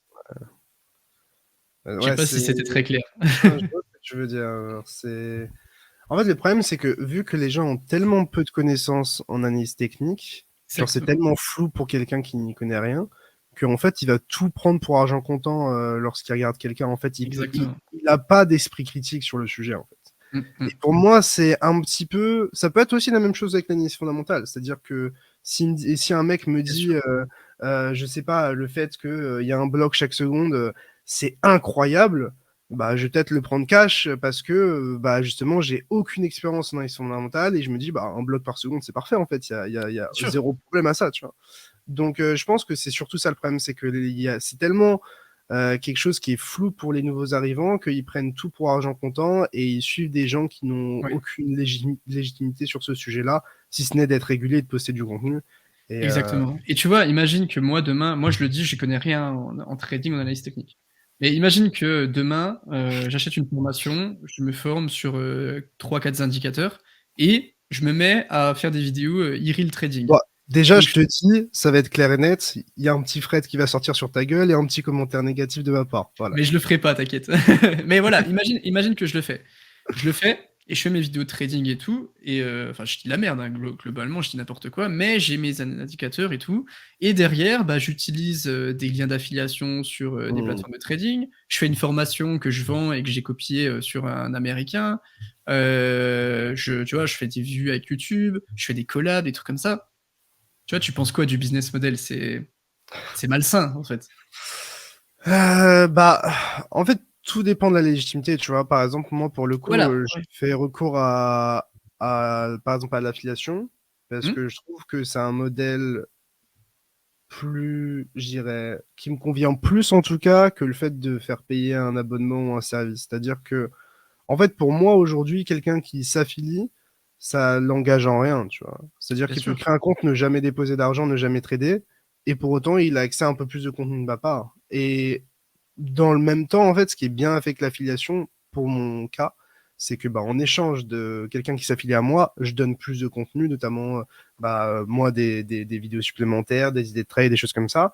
Euh, mais moi, ça m'engage en rien, en fait. Et c'est ça que j'aime bien, c'est cette liberté d'en tant que, entre guillemets, trader ou même créateur de contenu, de pouvoir bien dire, bah, je fais plus rien pendant 2 mois et je dois rien à personne. Là où, par exemple, un abonnement, pour moi, c'est un peu plus pénible parce que c'est un engagement. Les gens s'attendent à avoir quelque chose de tangible, forcément, Oula. 100% du temps. Et surtout parce que au final, bah, tout le monde n'est pas forcément en capacité bah, de payer un abonnement, je sais pas, à 40 euros par mois ou à 100 euros par mois. Après, être en capacité et ne pas être en capacité et VS la valeur que ça procure, c'est deux manières, enfin, c'est deux choses totalement différentes. C'est pas parce que il y a des gens qui peuvent pas se le permettre que bah, ça n'a pas cette valeur-là. Mais moi, c'est ce choix-là que je fais.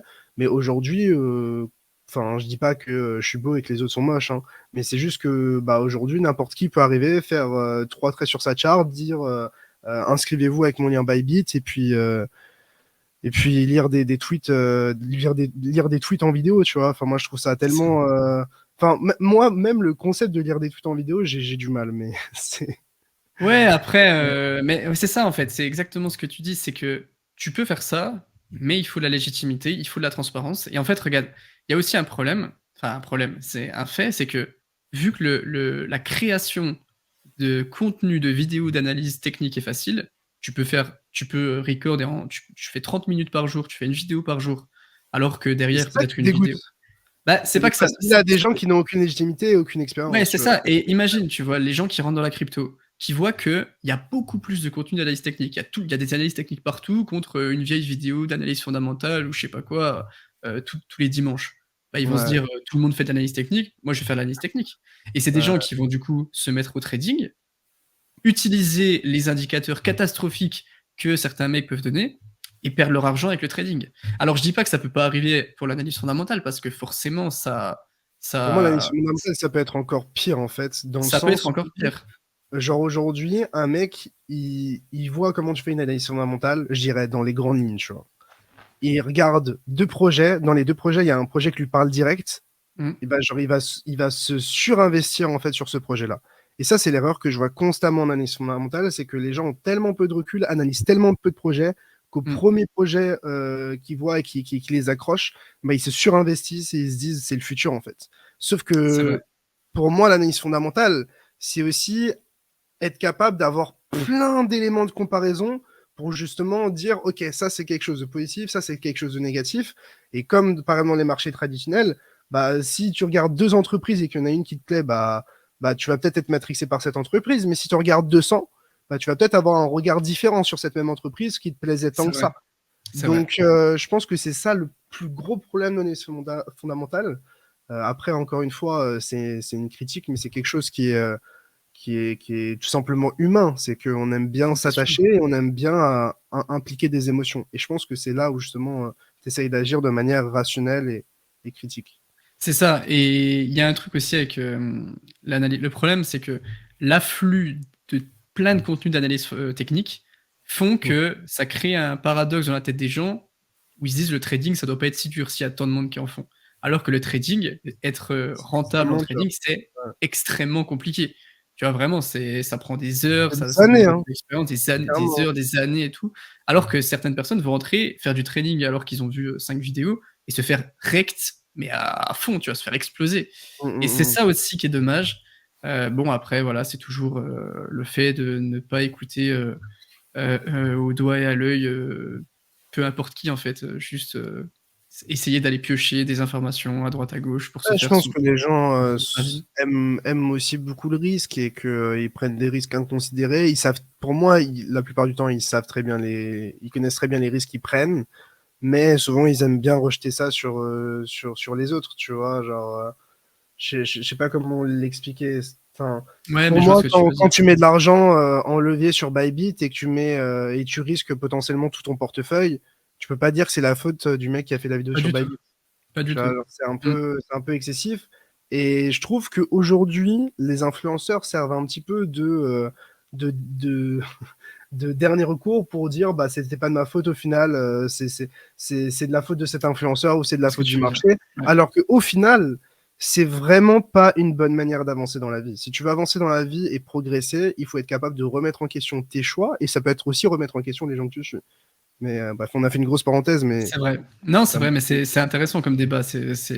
On pourrait reparler 2 heures de ça, mais c'est ça, c'est que les gens qui créent du contenu ne sont pas responsables de ce que tu investis, mais il faut comprendre que certaines personnes sont quand même influencées dans leurs oui, investissements par les créateurs de contenu, tu vois? Donc c'est un peu cet faut le équilibre-là faire qui est avec pas évident nuance à et éthique. voilà, ouais, c'est ça qui est pas évident à gérer.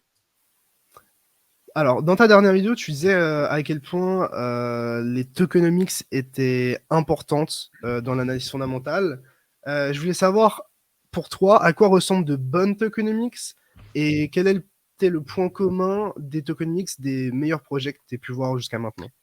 Pour moi, alors, Ça dépend, au niveau de la tokenomics, je pense que déjà, en fait, un projet ne peut pas une crypto-monnaie, attention, pas un projet, une crypto-monnaie ne peut pas prendre en valeur si elle a pas une bonne tokenomics.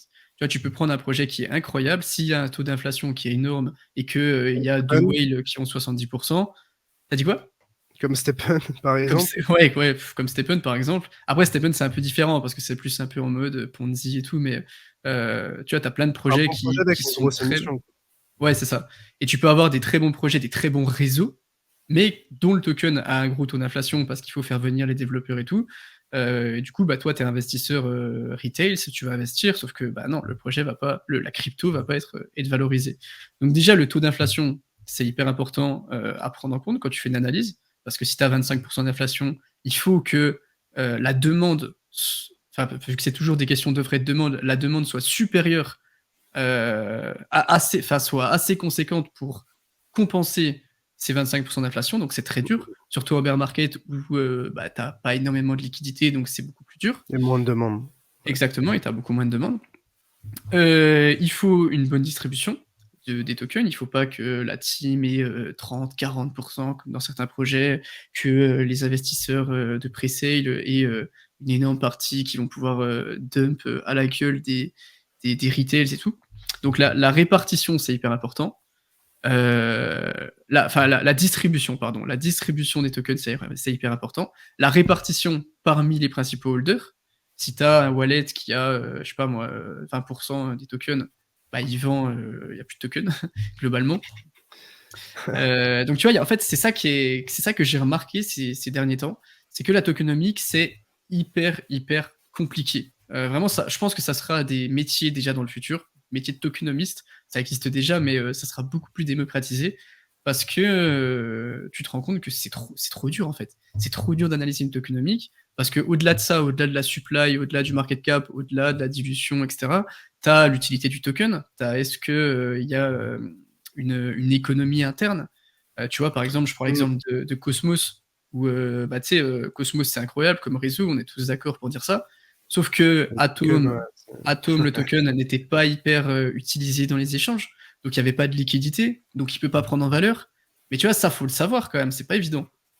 Ou même Donc, Uniswap, au final, de ce que je ouais, comprends, les revenus ne vont pas à holder et c'est uniquement un token de gouvernance au final. c'est ça. Et Un du moyen coup, de bah, voter pour le ouais. protocole, quoi. Et du coup, le projet en lui-même, donc Cosmos et Uniswap peuvent être incroyables, mais le token, donc Uni, Atom, auront beaucoup plus de mal à performer parce qu'ils ont de l'inflation, parce qu'il n'y a pas beaucoup de liquidité, Mhm. pour plein de raisons différentes en fait. Donc la tokenomics, c'est extrêmement dur, mais aussi extrêmement important, je pense. Et après, il y a plein Et d'autres aspects comme la supply, le market cap, etc. Les points d'entrée, les points de sortie aussi. Enfin, c'est très dur. est-ce que tu as vu des cryptos avec des tokenomics? Franchement, tu t'es dit, Ouais. banger. Banger! Genre des trucs de merde ou des bonnes Non, tokenomics? des très bonnes tokenomics. Des très bonnes tokenomics, il y en a, hein. Il y En tout en cas, des a. choses qui te plaisent en tant qu'investisseur J'aime bien perso. la tokenomic de Chainlink parce qu'il y a très Mec, peu j'ai pensé à d'inflation. ça Ah exactement ouais? au même moment. Putain, C'est incroyable. Et pourtant, c'est bizarre parce que ouais. Chainlink a pas performé en bull run la dernière fois par Mm. rapport à d'autres projets. Mais Après, j'aime les beaucoup anciens cycles, Chainlink. il a bien performé, hein, quand même. C'est vrai, ouais. Le Link, tu vois, a une très belle tokenomique dans le sens où il n'y a pas d'inflation, il y a une belle répartition, il y a une vraie utilité. Les gens, ils achètent du token Link pour avoir les services Oracle. Donc le token sert à quelque chose, c'est pas juste un token pour mettre un token et pour faire du stacking. Donc ouais, le token, le Chainlink, c'est incroyable. Qu'est-ce qu'il y a d'autre que j'ai vu il y a pas longtemps? Faudrait que j'ouvre CoinMarketCap pour regarder parce qu'au final, il y en a pas tant que ça, hein. Il y en a pas tant que ça. Polygon, le Matic, la tokenomique, il me semble qu'elle est très très bonne. Puis après, tu as toujours des tokens qui restent solides, tu vois, Monero ou Ouais. quoi, où il y a très peu d'inflation et quand même une utilité. Les Il y en tokenomics a. style Curve, t'en penses quoi, par exemple? Faudrait que je regarde. Je t'avoue que la tokenomique de Curve, je l'ai pas trop en tête. Et du coup, pour bah, mettre ça en opposition peut-être avec des mauvaises tokenomics, est-ce qu'il y a des gros projets très popularisés auxquels tu penses quand tu Bah, penses à typiquement, mauvaise tokenomics, par exemple? tu vois, cette année, il y a eu Aptos. Tout le monde Ouais. en a parlé, c'était la blockchain incroyable. Et tu regardes la tokenomics, tu fais, mais what the fuck, tu vois, c'est catastrophique. Déjà, il y Ah ouais? a énormément de tokens pour les VC, pour les venture capital, donc des investisseurs privés qui ont eu des tokens avant tout le monde. Et bah, tu regardes les vestings, ils vont avoir des libérations de tokens énormes dans quelques temps. Donc en fait, tu te dis, bah, en fait, en 2023, si en juillet, Y a tu pas de as bull run, on est foutu, 10%. quoi. Ouais, voilà, c'est ça. C'est ça. Donc Aptos, la tokenomique, est littéralement dégueulasse. Qu'est-ce qu'il y a d'autre? Après, il Ça, y a c'est les. fort. Quand tu vois ça, tu touches pas, quoi. Non, plus OK. maintenant, en fait. Même si Aptos peut être très bon, hein. Mais en fait, je vois la tokenomique, je me dis, mais je vais pas investir là-dedans, tu vois, c'est pas possible. Après, bah, tous les AMM, Osmosis, Uniswap, il y a quoi d'autre? Il y en a plein. Uniswap, c'est un DEX, mais AMM, DEX, etc., c'est pas évident. Osmosis, c'est Qu'est-ce- dégueu, du coup? Osmosis, ouais, Osmosis, il y a énormément d'inflation OK. sur Osmosis. Genre, il me semble que c'est aberrant, ça doit être 60%, je crois, ce mois-ci, cette année. Donc, tu vois, Osmosis, tu fais, mais le token Il Osmo, y a quand même 50% des tokens qui sont disponibles, quoi, mais ouais, mais après, il reste mais 50% derrière qui on sont. nous dump sur Tu la vois, il y a gueule, ouais. eu. Typiquement, cette année, il y a eu Casper en 2022. Ouais. Casper, je sais pas si tu te rappelles, et moi, j'étais le premier, du coup, à avoir fait un peu cette erreur, à se dire, ok, ça a l'air bien, tu vois, fondamentalement, c'est solide et tout.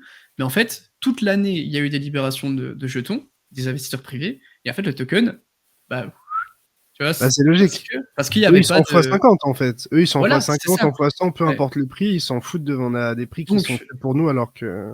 Donc forcément, les gens vendent et en plus derrière, bah, tu as les investisseurs qui connaissent ça, qui se disent bah, je vais pas rentrer maintenant parce qu'il y a ça. Donc ça fait une sorte de snowball qui fait que bah, la tokenomique n'est pas carré pour rentrer. Bah, le token ne pourra rien faire, même si il est très utilisé, même si la tech est très bonne, même si ça va très vite dans les blogs, etc.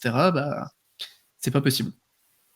Tu disais aussi dans ta dernière vidéo que tu faisais plus confiance entre guillemets aux gros noms qui financent les projets, donc entre guillemets les VC, et tu te concentrais plutôt sur des données on-chain. Quand tu parles de ça, tu parles de tokenomics ou tu parles d'autres données? Et ouais, je voulais un petit peu avoir ça de Alors, ton côté, les métriques peut-être que tu regardes, les ouais. outils. Je pense que ça peut intéresser les gens. Beaucoup de tokenomics. Pour les tokenomics, j'utilise déjà pas mal Messari. Messari.io, c'est peut-être le site que j'utilise le plus parce que tu as plein de données, etc. Les données on-chain, tout ce qui est TVL, les liquidités qui sont bloquées sur des blockchains. Donc DeFi Lama qui est pas mal pour ça. Parce que ça, c'est des données qui sont vraiment, tu sais, c'est des métriques pures, Hmm. quoi. Token Terminal aussi. Je vais drop deux trois noms d'outils que j'utilise pas mal. Token Terminal pour tout ce qui est affluence et interaction des communautés parce que c'est très important à prendre en compte aussi. Ou je sais qu'est-ce que j'ai d'autre. J'ai Bubble Map aussi pour la répartition des wallets. Bubble Map c'est Ouais, un je outil. connais les créateurs. C'est vrai, ils Ouais, sont ouais, vraiment. bah moi aussi. Et ils sont top. Et c'est pas mal Bubble Map parce que du coup, tu as vraiment un outil visuel de comment sont répartis les wallets sur les plus gros wallets d'un projet. Et il y a un site que j'utilise énormément ces derniers temps qui est en bêta. Alors attends, je sais plus comment ça s'appelle par contre. Il est en raccourci de mon Mac. C'est un truc sur les vestings. Et c'est un site qui est incroyable. J'ai plus le nom. Au pire, je le mettrai en commentaire ou je te le donnerai pour le montage. Mais en Un gros, c'est token un site. terminal, c'est pas en tout cas, hein. Là, je regarde, c'est Non, c'est pas vraiment. Token Terminal. Mais Token Terminal, c'est trop bien, ouais. Ouais. Et en gros, ce site, c'est un site où tu as toutes les crypto-monnaies qui sont listées et ça te dit, par exemple, tu prends un projet, je sais pas moi, tu prends le Matic, Polygon, Mm. et ça te dit dans combien de temps il y a un vesting, c'est-à-dire qu'il y a un unlock des tokens des investisseurs privés, et du coup, dans combien de temps il y aura, enfin, tu vois, par Ça, exemple, c'est dans, trop bien. Ouais, dans quand là, deux je mois, dans connecté. 2 mois, il y aura 2 millions de tokens, par exemple, qui seront libérés, donc ça va faire telle pression, telle pression. Je sais plus c'est quoi le nom du site, je suis désolé, c'est terrible. En plus, il est incroyable. Euh, Bon, parler un petit peu de tes biais. J'ai vu que tu avais potentiellement des biais sur Ultra, Casper. Comment tu fais pour combattre ces biais? En tout cas, c'est ce que je vois de l'extérieur, tu vois. Genre, il y a forcément des projets qu'on apprécie plus que d'autres. Des fois, on est un peu plus dans l'émotion que dans le rationnel. Ouais. Comment toi, tu combats ça? Je suppose que avec l'expérience, tu deviens de plus en plus rationnel et de moins en moins émotif, mais est-ce que c'est quelque chose qui t'arrive encore aujourd'hui, Bien sûr. tout simplement? Ouais. En fait, c'est ce que j'essaie de faire, c'est de pas me faire engrainer, dans un biais. Par exemple, Ultra, c'est un très bon exemple, dans le sens où Ultra, c'est un projet que j'apprécie beaucoup, et c'est un projet qui fait beaucoup de vues, tu vois, sur ma chaîne. Donc forcément, j'apprécie beaucoup, plus il fait beaucoup de vues, tu peux être tenté de te dire: «Bah, vas-y, il y C'est a un des bon il y a match, des ouais. news, je Mmh. refais une nouvelle vidéo», il y a ça, tu vois? C'est pas un projet que j'aime pas, mais qui fait des vues, c'est un projet que j'aime bien et qui fait des vues. Donc tu fais une vidéo, tu vois que ça marche bien, donc tu te dis: «Je vais en refaire une», tu en refaire une et après tu deviens assez, bah, Dépendant, ouais. tu tombes dans une sorte de biais et et forcément c'est délicat parce que tu t'exposes du coup à tu exposes ton avis à des projets comme ça qui sont, où il peut y avoir énormément de volatilité, énormément de fluctuations. Tu sais pas si le projet va marcher ou quoi, mais tu sais que derrière c'est des vidéos qui marchent et des choses qui marchent. C'est ce que j'essaye en ce moment d'éviter, justement, c'est de pas tomber, dans du maximalisme sur quoi que ce soit. Tu vois? Je veux pas être vu comme un maxi ultra, je veux pas être vu comme un maxi, n'importe quoi en fait. Je veux, essayer d'être le plus, neutre Agnostique. possible. Ouais, Mmh. agnostique, exactement, c'est vraiment le mot parfait. Le plus, agnostique possible. Donner mon avis sur les projets parce que, tu vois, ce que je dis parfois peut être subjectif parce que j'aime bien aussi donner mon avis, mais ne pas être maxi, ne pas être, biaisé, par, d'autres facteurs extérieurs comme une vidéo qui fait des vues, comme, je sais pas moi, imagine que j'ai fait un gros investissement sur Ultra, je vais faire beaucoup de vidéos sur Ultra, tu vois, c'est pas sain et au final, ça apporte pas de bonnes choses et ça, c'est pas évident quand même à gérer. OK. Petite question, un petit peu plus tricky cette fois-ci.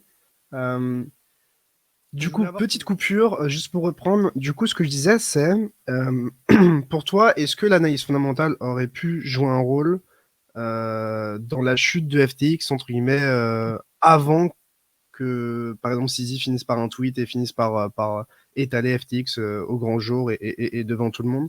Parce que voilà, au final, l'analyse fondamentale, elle est là justement pour essayer d'anticiper les soucis qu'on pourrait observer, qu'on pourrait subir. Est-ce que voilà, est-ce qu'elle aurait pu jouer un rôle? Est-ce qu'elle a joué un rôle? Et comment on peut prévenir, par exemple, d'autres situations similaires à FTX avec l'analyse fondamentale? alors, est-ce qu'elle a joué un rôle? Honnêtement non, parce que tu as pas un mec qui est sorti de nulle part et qui a dit: «Regardez, il y a telle maîtrise qui montre que FTX c'est un gigantesque scam». Donc, on va être honnête que non, personne ne l'a vu, quoi. Personne ne l'a vu. Alors, est-ce qu'on aurait pu le voir? Honnêtement, j'ai pas creusé à fond, donc je sais pas s'il y avait vraiment, après coup, des informations qui nous permettaient d'affirmer ça. Pourquoi? Parce qu'en fait, le problème, c'est que actuellement, oui, il y a les données on-chain, donc oui, il y a des métriques qui sont, open source, que tout le monde peut voir et qui sont visibles par tout le monde, mais il y a quand même une trop grosse opacité sur certaines choses. Et tu vois, les investissements un peu d'Alameda, tout ce qui se passait, la relation Alameda, FTX, c'est quelque chose qui était très opaque et que même en utilisant des données sur la blockchain, on n'aurait pas pu les voir.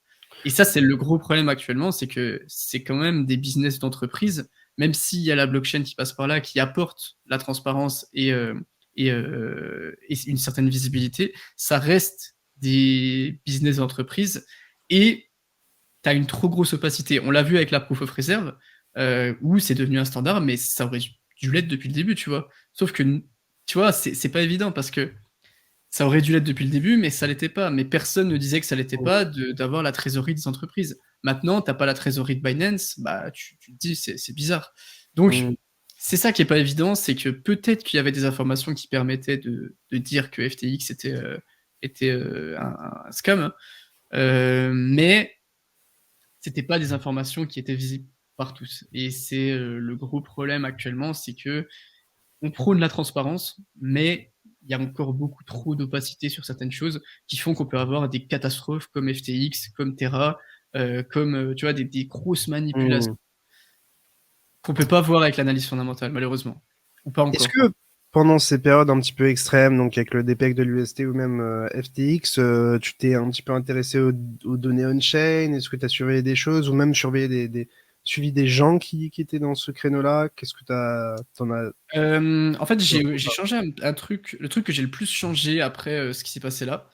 Alors déjà, c'est ma diversification. Je vais, beaucoup plus me diversifier, parce que j'étais déjà pas mal diversifié et heureusement, j'étais pas exposé à FTX. Mais, je me suis rendu compte qu'il fallait plus avoir confiance à aucune entité centralisée parce Mmh. que ça soit Tether, que ça soit Binance, que ça soit FTX, que ça soit Luna, tu vois? Tu peux avoir des entreprises qui valent des milliards qui s'effondrent parce elles étaient bancales à la base. Et un truc que je fais, beaucoup plus avec ce qui s'est passé, c'est de creuser dans mes analyses sur la trésorerie, des entreprises et des projets que j'utilise. Tu vois, la trésorerie de Binance, la trésorerie, de FTX plus maintenant, parce que voilà, et de regarder si c'est sain. Après, c'est pas évident parce que, tu sais, c'est dur aussi de savoir si, c'est vrai, si ce qu'ils disent est vrai, s'ils disent la vérité, s'il y a pas des douilles, des problèmes. Et c'est des analyses qui sont assez poussées, mais ce que j'essaye de faire.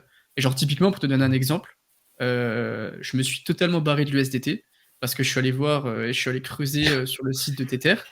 Et Tether, la trésorerie est catastrophique. Et genre, j'ai maté le truc et je me suis dit, C'est mais quoi, ils ont beaucoup de bonds, non? C'est ça? en fait, ouais, c'est ça. C'est que tu regardes la Mais c'est trésorerie. très liquide, ça, quand même, hein, les bonds, hein. C'est le Ouais, marché le mais plus liquide au monde, hein. tu regardes la trésorerie, tu te dis, c'est un hedge fund ou c'est un stablecoin, tu vois, une entreprise de Ouais, stablecoin. mais en fait, le problème de ça aussi, juste pour compléter de ce que je sais, évidemment, c'est que tu peux pas hold genre autant de cash dans un compte en banque. Ouais. Déjà, ça te coûte de l'argent, en fait, de le hold.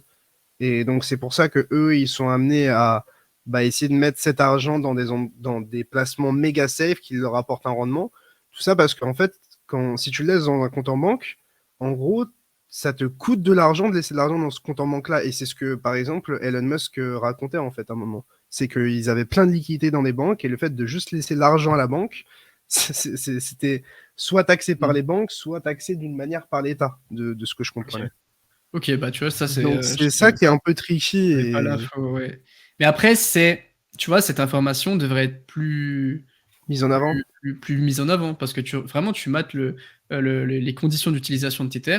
Tu vois des conditions, si jamais, Tether n'a pas la liquidité pour vous rembourser instantanément, vous pouvez en gros attendre pendant plusieurs jours qu'il la trouve. Tu vois, des bails comme ça et tu te dis: «Mais Mmh. c'est quand même bizarre» et tu vois des interviews du CEO de Tether qui dit, «On a les fonds, je vous promets». Tu vois, c'est bizarre quand même. Même s'il y a des audits, même s'il y a des Le choses. dernier qui a dit ça, Ouais, c'est ça et vraiment, enfin mais le j'ai envie de CEO. le croire parce que sinon on est rect, hein. Ouais, ouais, bah, c'est ça et en fait, c'est aussi ça le problème, c'est que oui, je suis sorti de Tether, enfin, je suis sorti de l'USDT, mais si l'USDT, Ça dépègue et change que rien, c'est ouais. fini, Oui, tu bah, te dis, j'ai plus de sous dans tous les cas, hein, donc bon. Mais c'est chaud. En fait, bon, ça fait c'est flipper compliqué, d'avoir, ouais. quand même autant de zones d'ombre sur des entreprises qui ont autant de pouvoir sur le marché. Genre, tu te dis, l'USDT, c'est plus de volume que Bitcoin, Ouais. tu vois, ça fait flipper Bah, quand tout même. est coté en USDT en fait, sur le marché Ouais, c'est quasiment, ça, donc c'est ça c'est et ça ça qui fait hyper est flipper d'avoir, autant des entreprises avec autant de zones d'ombre où il y a qui ont autant de monopoles. Mais bon, on n'a pas trop le choix, après. on parlait de FTX, et des proof of reserve. Est-ce que pour toi, en fait, ces proof of reserve sont du bullshit ou quelque chose de viable et d'intéressant? Ça, c'est la première question. La deuxième question, c'est est-ce que tu penses que on va de plus en plus bouger vers des exchanges décentralisés? Donc, est-ce qu'on va amorcer une vraie trend en 2023? Ou est-ce que les gens vont être juste amnésiques, on va déclencher le truc comme dans Men in Mmh. Black et Ouais. bon voilà, tout le monde aura oublié quoi. Alors ta première question sur, la proof of reserve, je pense que c'est quand même une bonne chose. Après, le problème, c'est toujours ça, c'est que est-ce qu'on peut faire confiance au cabinet d'audit? Est-ce qu'on peut faire confiance aux entreprises? Comment savoir s'ils ont vraiment les fonds? Tu vois, c'est très dur. Il y a des solutions qui sont développées, bah, tiens, on parlait de Chainlink tout à l'heure, Chainlink qui développe des solutions de proof of reserve décentralisées. Ça, c'est hyper intéressant si c'est adopté. Depuis 2020, de ce que j'ai vu dans une Ouais, de tes ouais, c'est vidéos. ça. Ils taffent depuis J'ai 2020 mes sur ça. devoirs. C'est bien. Et ah oui, c'est vrai que j'en avais parlé. C'est vrai ça. Ouais. Et c'est ça. Et donc tu as des projets comme Chainlink qui développent des solutions de proof of reserve décentralisées où là, tu peux espérer pouvoir faire confiance. Alors, tu vois, c'est toujours à prendre avec des pincettes parce que tu jamais, t'es jamais certain, mais on avance vers des solutions. Est-ce que ce sera utilisé? Je sais pas. Est-ce que, ça servira à quelque chose? Je sais pas. Mais il y a des propositions. Et après pour ta deuxième question, moi je suis persuadé que dans un an, tout le monde s'en bat les steaks et que tout le monde est encore sur Binance.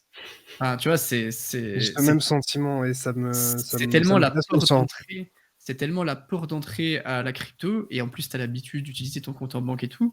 Le mec qui rentre dans la crypto, qui veut mettre 500 balles sur bitcoin, il va pas, acheter sa ledger, pour aller, Ouais. l'acheter sur un DEX et le stocker sur sa ledger. Enfin, faut être réaliste aussi, tu vois? L'expérience utilisateur est au-dessus de tout ça et Binance a une bien me enfin Binance ou d'autres exchanges ont une bien meilleure expérience utilisateur que les DEX.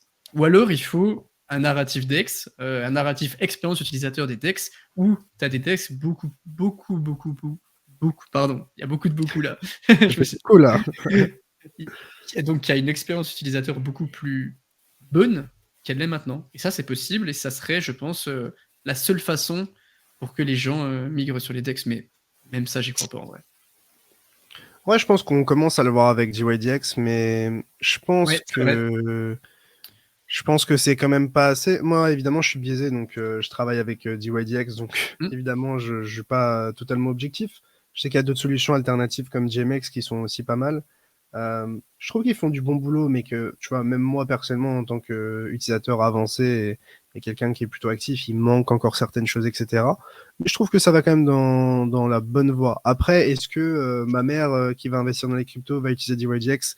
Probablement pas. c'est ça. Et il y aura toujours besoin d'exchanges centralisés pour les gens qui n'ont pas envie de faire confiance à une clé privée et plutôt faire confiance à une entité Web 2.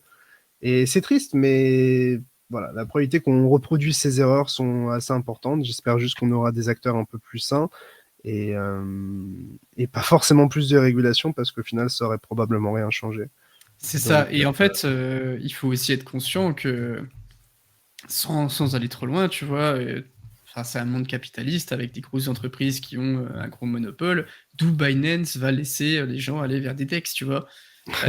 Non, mais c'est faut aussi prendre ça en compte et l'accepter. C'est comme ça, tu vois? On peut pas réinventer totalement la roue.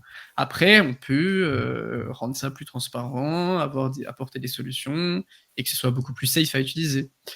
Mais bon, je pense que le risque zéro, de toute façon, n'existe pas et encore moins dans les cryptos. je voudrais parler un petit peu de ton folio et tes investissements en général, après avoir parlé pas mal Fonda. La remarque que je faisais tout à l'heure, c'était que en soi, l'investissement sans risk management, c'est pas très pertinent, dans le sens que bah, au premier bon projet rencontré, il y a beaucoup de gens qui ont tendance à se surinvestir. Je voulais savoir, ouais, dans quelle thèse toi tu investis aujourd'hui et comment tu gères ton risque sur chaque thèse, c'est-à-dire, par exemple, quelle portion de ton folio tu vas allouer et qu'est-ce qui, en cours de route, pourrait modifier cette allocation d'une manière. Ouais, alors, déjà, moi, j'ai une façon d'investir qui est un petit peu différente de ce qui se fait, c'est que, je travaille beaucoup avec les secteurs. C'est-à-dire que je regarde les secteurs qui sont les plus intéressants. Typiquement, je dis n'importe quoi, les C'est oracles, Iril les DAO, Buffett.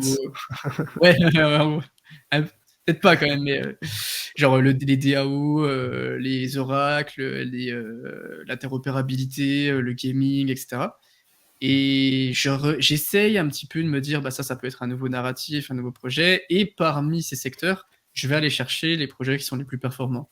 Pour investir, essayer de lisser un petit peu tout ça et plus investir sur l'évolution de la technologie que sur un projet en lui-même. C'est ça que j'essaie un petit peu de faire. Au niveau répartition, ça dépend vraiment des projets. J'essaye de faire aussi en fonction du market cap. Suivant un certain market cap, je vais pas allouer à trop gros pourcentage de mon wallet. J'ai beaucoup de Bitcoin et d'Ethereum aussi, parce que, bah, forcément, on est sur une omniprésence et tu peux pas passer, à côté. Donc c'est ce que j'essaie de faire un petit peu. Je fais beaucoup de DCA aussi et là, un truc que je fais, c'est que en ce moment, j'investis beaucoup moins dans les nouveaux projets et c'est ce que je vais continuer de faire pendant tout le bear market.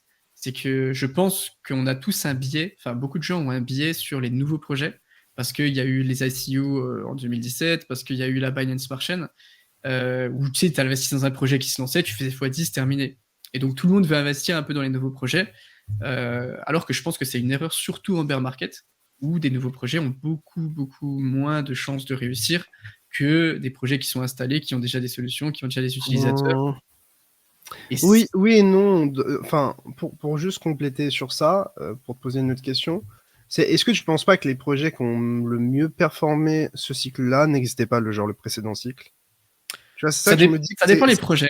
Alors, c'est intéressant ce que tu dis, ouais. mmh.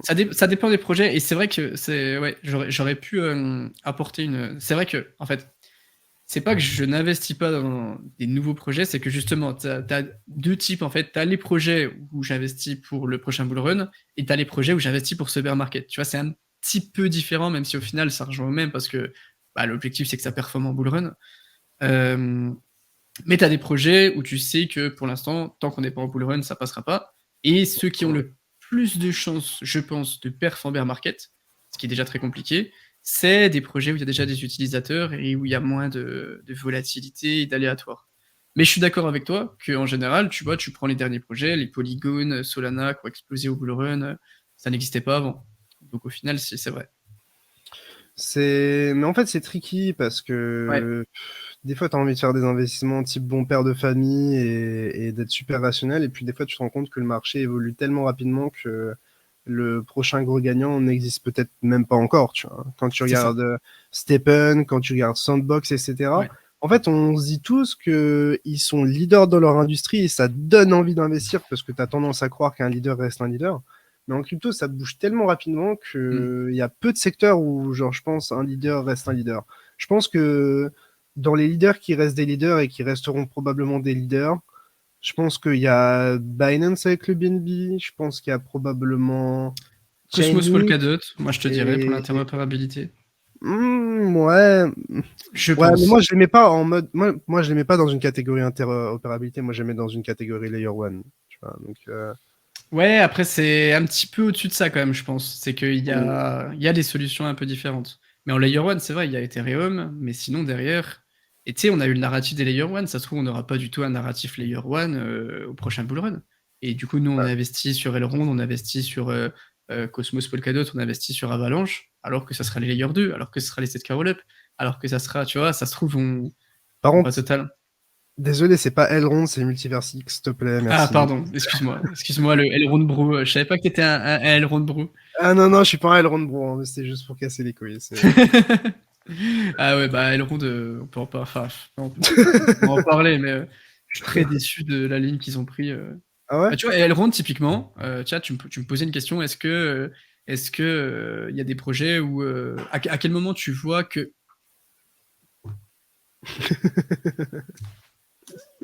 Pardon? Désolé. À quel moment... Il y a un coloc un petit peu Envahissant. curieux. Ah, je disais, ouais, Elrond, tu me disais à quel moment tu penses que les projets à quel moment j'arrête d'investir par exemple dans un projet ou à quel moment Ouais. je vends. Bah, tu vois, Elrond qui change totalement de ligne, de communication, d'image, etc.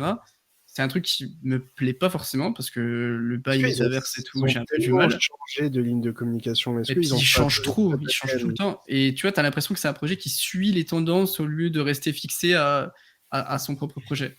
Donc, pas évident à la ronde parce que ça peut être un excellent projet, tu vois, c'est aussi très polarisé. Mais j'ai pas trop aimé la ligne qu'ils ont pris et du coup, bah, typiquement, j'ai diminué mon DCA sur Elrond, sur Multiverse X, du coup. C'est terrible, Multiverse, c'est dégueulasse à dire, Multiverse X. Et je C'est trouve ça vraiment. dommage. En fait, Multiverse X, ça donne un peu l'impression de mecs qui. Enfin, de boomers qui s'intéressent à la crypto, en fait. Ouais, Multiverse X. Est-ce que tu peux faire pire? Si tu te dis, je vais chercher un nom bien aguicheur en mode métaverse, est-ce qu'il y a pire que Multiverse X? Tu vois, le X à la fin, en plus, il est terrifiant. Ouais, genre, Ah, vraiment? ouais, ça fait vraiment.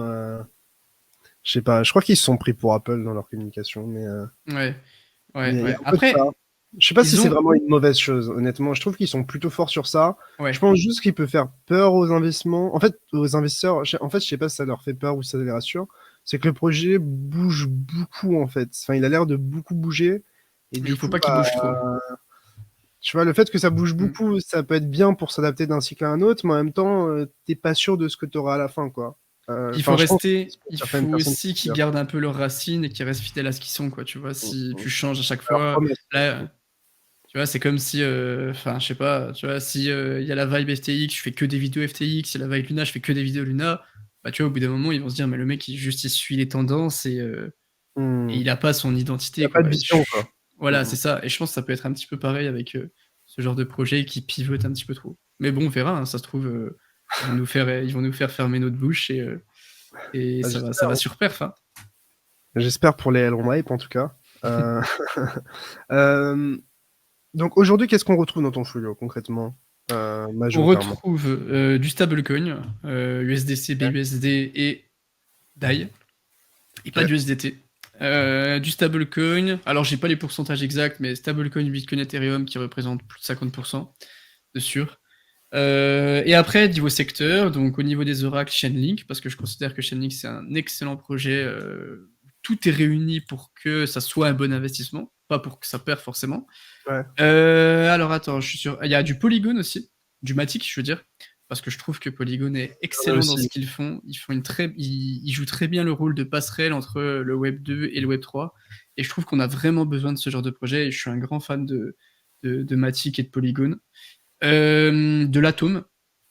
Je suis sur CoinMarketCap, je descends un petit peu. Et puis je dis que de l'Atom aussi, pareil, Cosmos, j'aime beaucoup. Alors, Cosmos, c'est un peu différent parce qu'il y a beaucoup d'inflation autour de l'Atom, mais c'est un projet qui évolue très vite. On a vu, il y a eu Cosmos 2.0. Bon, ça a été, la proposale a été refusée, mais ça finira par être accepté parce qu'au final, elle est très bonne.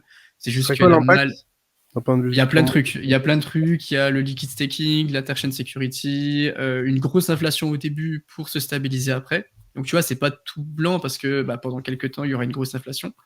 Et en ouais. fait, elle est excellente, mais elle a été refusée parce que ils ont tout proposé d'un coup, tu vois.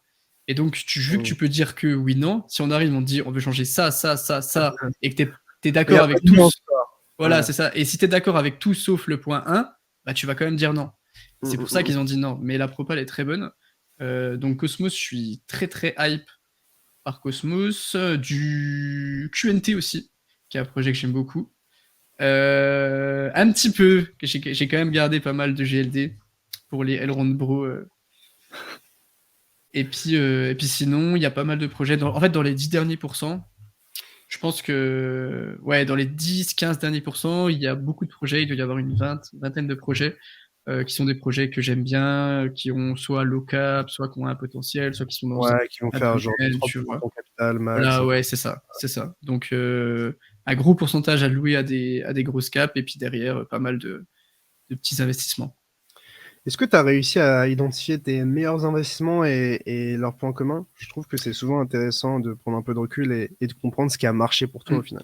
Bah en fait, je me suis rendu compte que mes meilleurs investissements, c'était dans justement certains secteurs, tu vois. C'était les investissements de tel secteur-là. Typiquement, je sais pas moi, il y a eu la hype, il y a eu le narratif avec le sport, avec Chili's, Sorar. J'avais des NFT sur Sorar, j'avais du Chili's.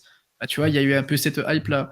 Après, il y a eu les Layer 1, les Layer 2, avec Polygon, avec bon, Aura, ça a pas hyper bien marché, mais tu vois. Et donc, en fait, je me suis rendu compte qu'il y avait quand même des patterns qui revenaient. Mais c'est toujours pareil, c'est que c'est très très dur d'identifier la prochaine tendance. C'est que ce sera quoi? Ça sera les layers 2, ça sera les layers 1, ça sera une nouvelle blockchain, ça sera des blockchains modulaires. Tu vois, c'est très dur en fait d'identifier. Et du coup, j'essaye de regarder ce qui a marché, mais de pas non plus être biaisé et dire ça a marché, donc maintenant j'investis que sur ça, tu vois. Mmh. Parce que je pense que justement, il faut Ton folio est assez réussir. dynamique au final, c'est ça que tu veux Voilà, dire? il faut rester dynamique. Il faut rester dynamique et puis accepter qu'il y a des nouvelles tendances et suivre les tendances. OK.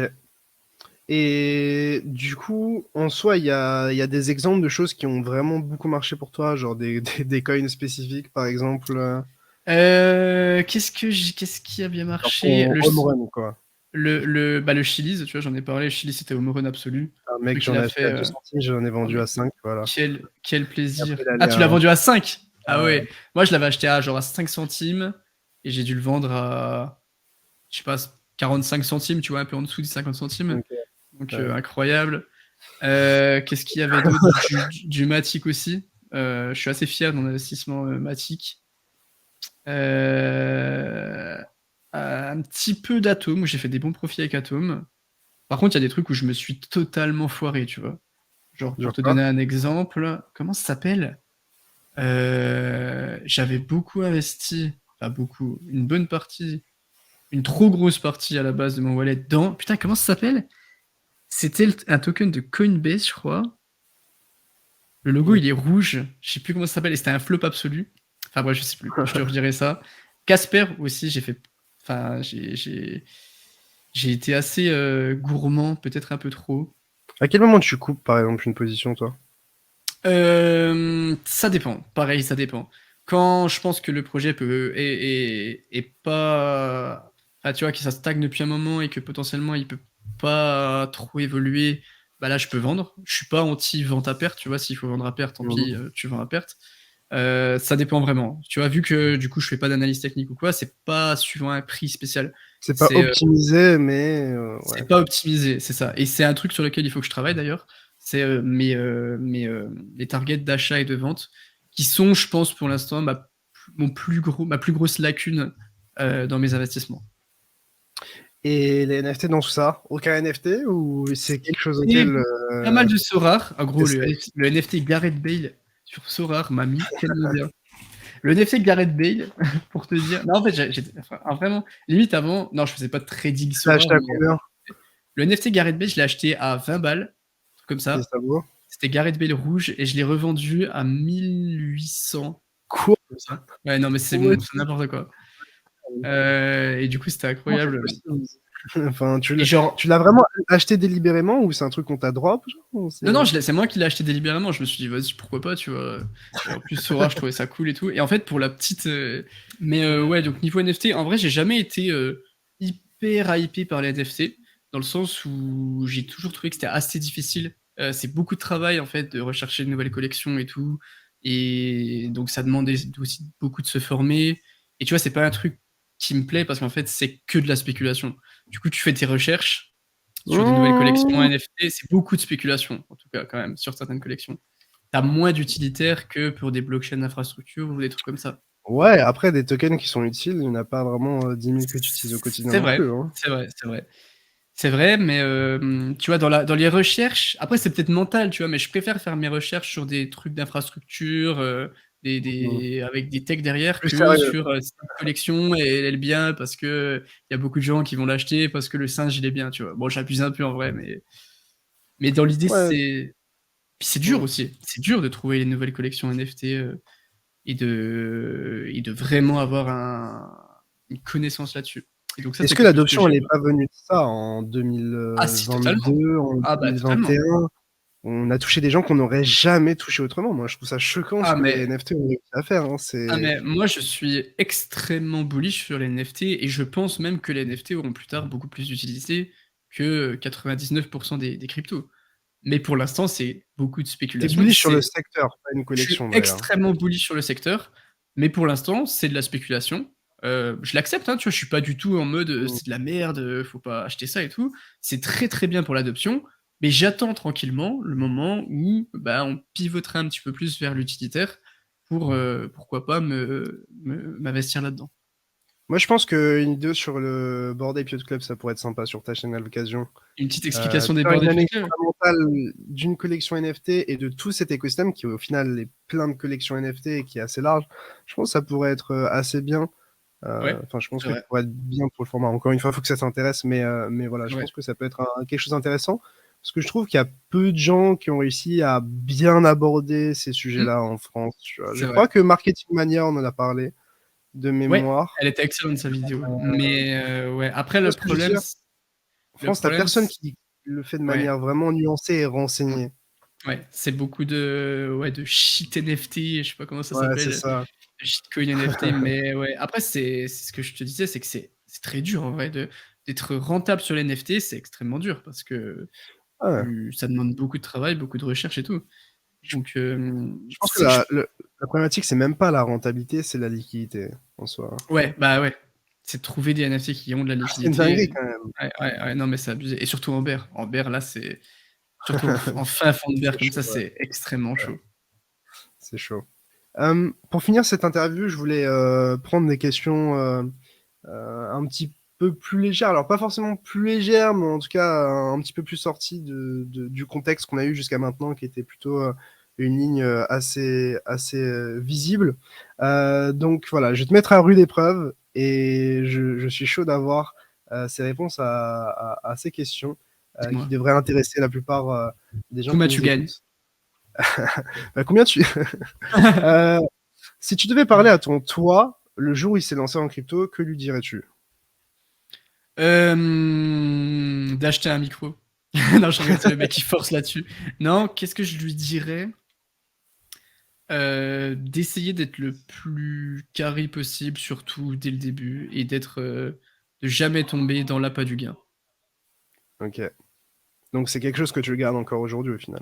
Ah ouais, mais à fond. C'est le gros piège en fait pour tous les créateurs de contenu et surtout les petits créateurs de contenu comme moi, où bah, tu peux avoir des possibilités qui sont supérieures à ce que tu es censé gagner normalement, tu vois. Mhm. Et du coup, c'est pas sain et c'est quelque chose qui peut être très très très dur à gérer. Donc j'essaye de, tu vois, de rester droit, de marcher tout droit et puis si il y a des trucs à droite à gauche, de pas trop les regarder. Au final, la réputation, c'est ce qu'on a de plus précieux, moi, je trouve, hein, dans le Totalement. sens où, bah, demain, je sais pas, tu mets en avant un projet de merde de manière non nuancée, non éthique, non morale. Je pense que les gens vont t'en vouloir pendant très longtemps et oublier tout le positif que tu as fait. C'est ça qui est vraiment Bah, les gens oublient difficile dans ce très vite. Bah, après, c'est compréhensible que les gens oublient très vite oui. le positif que tu as fait si tu fais du négatif. Et oui, je vais prendre, je sais pas, je dis n'importe quoi, 10 000 € pour un projet, mais je le présente, c'est un scam. Ma réputation, elle est entachée Ah à oui. jamais quasiment. Et je serai toujours Ouais. le mec qui a fait la promo d'un scam. Je serai pas le mec qui a fait 70 vidéos bonnes plus la promo d'un scam. Non, ça n'existe pas. Ouais. Je fais hyper attention à ça parce que surtout dans un milieu comme celui-là où on reste dans un milieu financier, même si c'est très communautaire, ça reste un milieu financier, tu es obligé d'avoir une réputation le plus clean possible. Si je devais convaincre quelqu'un de se mettre à la crypto aujourd'hui, que lui dirais-tu? Quelqu'un qui n'a jamais interagi avec les cryptos et qui a tendance à plutôt cracher dessus, comme on peut le voir par exemple dans la sphère du gaming ou dans la sphère écolo, etc. En fait, déjà, première chose, c'est que si on est un jour férié ou un dimanche, je lui envoie des bitcoins et je lui dis, bah tu vois, il n'y a pas besoin de banque, la banque elle est fermée, tu les as reçus en 2 minutes. Donc ça, c'est déjà un truc quand même qui est énorme, que nous, on se rend pas compte dans notre niche, mais qui est quand même assez incroyable. Après, je peux te dire, j'ai Euh, PayPal. C'est vrai, J'ai c'est PayPal. vrai, c'est vrai. C'est vrai que c'est un bon argument. Après, je lui expliquerai aussi les valeurs de Bitcoin derrière, tu vois. Les valeurs de Bitcoin, qui est le fait de pouvoir échanger de l'argent de manière décentralisée, sans autorité financière derrière qui contrôle quoi que ce soit, qui est incroyable et qui se fonde sur des choses vraiment concrètes. Il y a plein d'arguments que tu peux utiliser, Ethereum, pareil, et aussi sur l'aspect technique. Même si ça dépend un petit peu de la personne en face de toi. Si c'est ma mère, je vais pas lui parler des nodes qui permettent d'aller plus vite en scalabilité, mais je leur dirais plutôt de tester, de voir, et qu'il y a des très très belles choses qui se créent et que il faut essayer de regarder ce qui va se faire dans l'avenir. Et quand tu vois la situation de l'euro, pourquoi pas tester, ou du dollar, pourquoi pas tester et voir ce qui se passe, quoi. C'est vrai que le worst case scénario est pas si mauvais que ça. Enfin, la pire des situations, c'est que tu perds ton argent. Donc, Ouais. bah, pourquoi pas essayer avec un petit montant en tout cas. Voilà, au pire, ça se... Et moi, personnellement, je suis devenu allergique aux banques Hmm. parce que, en fait, je comprends pas à quel moment une entité peut me dire comment j'utilise mon argent ou comment C'est je ne dois un pas enfer. l'utiliser.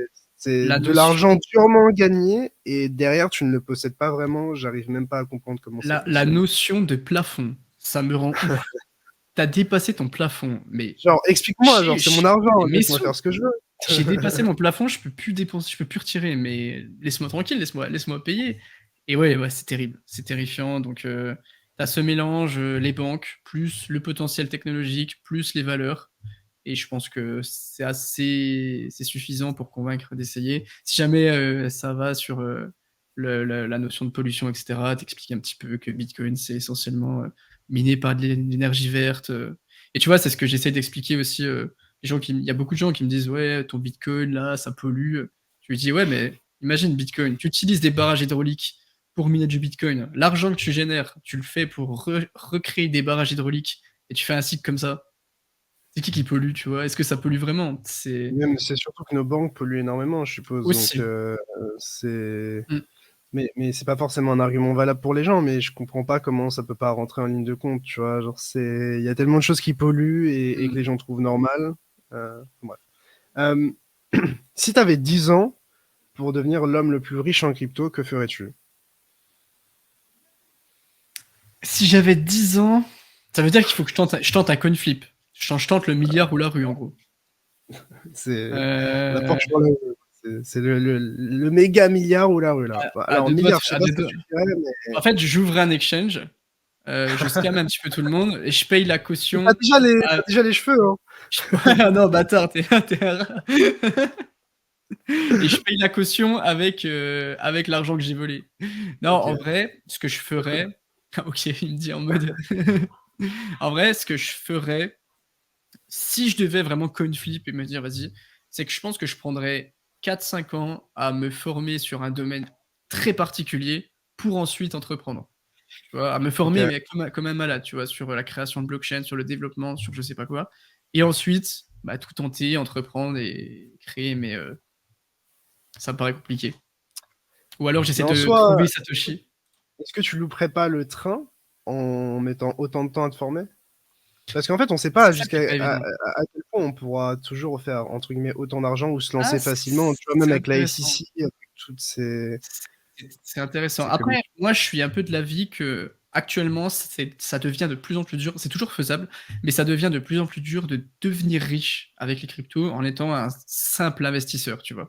Il faut contribuer à l'écosystème, sinon, t'as pas les opportunités Je et pense c'est pas comme avant quand t'achetais du Bitcoin en 2010.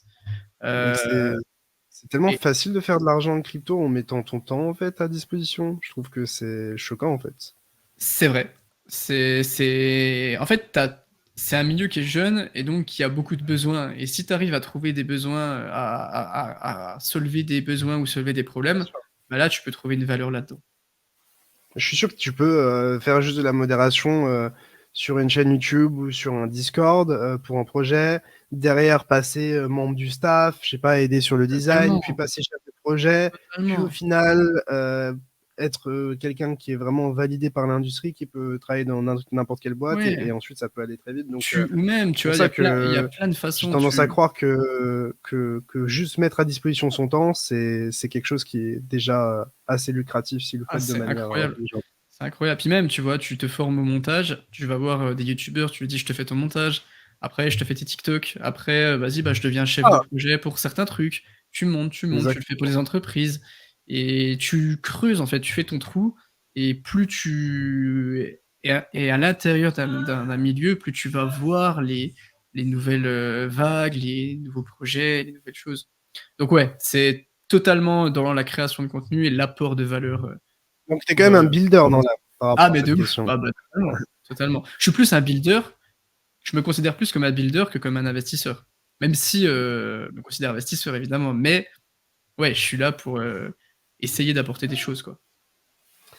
Euh, Quelles sont tes résolutions pour l'année 2023 en tant que créateur, investisseur et en tant que e-real, entre grands guillemets, publiquement? En tant que créateur, c'est de mettre plus de créativité dans mes vidéos. C'est-à-dire que 2022, c'était l'année du grind, où forcément, il fallait se soumettre à un certain format qui marchait. En 2023, je vais être beaucoup plus créatif sur certaines choses, sortir des grosses vidéos. J'aimerais bien faire des bails un peu en mode documentaire, des trucs qui sortent des normes, qui peuvent très bien plaire à seulement 500 personnes, mais qui, moi, me feront kiffer et qui auront un aspect créatif. Donc, il y a des choses qui vont arriver prochainement qui pourront mettre un peu un point sur ce que je dis. Un doigt sur ce que je dis, parce qu'un point sur ce que je dis, ça veut rien dire. En tant qu'investisseur, continuer de m'améliorer sur mes connaissances, que ce soit sur la blockchain, sur mes techniques d'investissement, sur mes types d'investissement, etc. Donc, je suis encore un... Ok, il y a un truc qui est tombé à côté, mais c'est pas grave. Je suis encore à un stade où je dois m'améliorer sur plein de trucs. Et en tant que Iril, bah, essayer de donner le plus de valeur possible sur le plus de plateformes possible. En gros, essayer d'étendre ma newsletter, de l'améliorer, essayer d'étendre mon Twitter, de faire des bons threads, de faire des bonnes vidéos et Alors, c'est un de... projet crypto? Non, non, pas encore. Alors, Pas intéressant encore. ça. Il a dit pas encore. Ok, Pas ok, encore ok. parce que là, je me considère vraiment pas légitime pour l'instant de lancer un projet crypto. Et justement, en fait, j'essaie de prendre une vue d'ensemble. Et en fait, là, si je voulais lancer un projet crypto, je me poserais, je me dirais, qu'est-ce qu'il faut que je lance, tu vois? Ok, où est-ce qu'il faut que j'aille? Alors que je pense que quand tu as assez de connaissances, tu sais là où il faut que tu ailles, C'est tu obvious. vois? Ouais. Et ça te vient tout seul et tu te dis, là, je sais qu'il y a un Ouais. problème, là, je vais créer ça.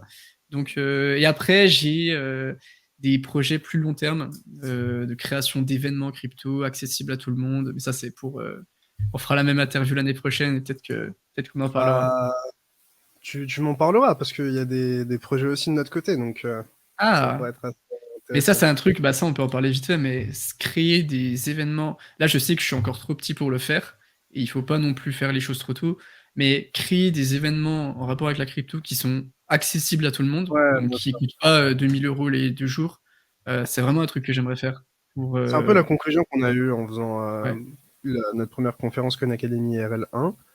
Euh, Ça m'a donné un peu des idées farfelues, mais je pense que faire payer des sponsors et des marques pour permettre de baisser le prix des tickets et permettre à plus de gens de comment dire, s'impliquer sur ces événements-là, je pense que c'est une bonne idée. Après, Totalement. encore une fois, il y a des problèmes de logistique, de sécurité, de Ah, salles, c'est une etc. galère, hein, ouais, ouais, c'est un métier, mais C'est une galère, mais en tout cas, je pense que c'est la direction à prendre, c'est le contre-pied qu'il faut prendre parce qu'aujourd'hui, bah, des conférences à plus de 200-300 euros, bah, c'est pas forcément non, accessible. Encore une fois, ça dépend aussi de la valeur et le public que tu cibles au final, parce que si tu fais une conférence qui est genre super nichée pour des experts ou genre tu distribues énormément de valeur, que tu vas créer un réseau de malades là-bas, etc. Ça sert à rien de faire un truc à 10 euros, tu vois. Enfin, bien sûr. tu peux marketer ça et le vendre plus cher pour derrière faire de l'événement quelque chose d'encore plus huge d'un point de vue qualité.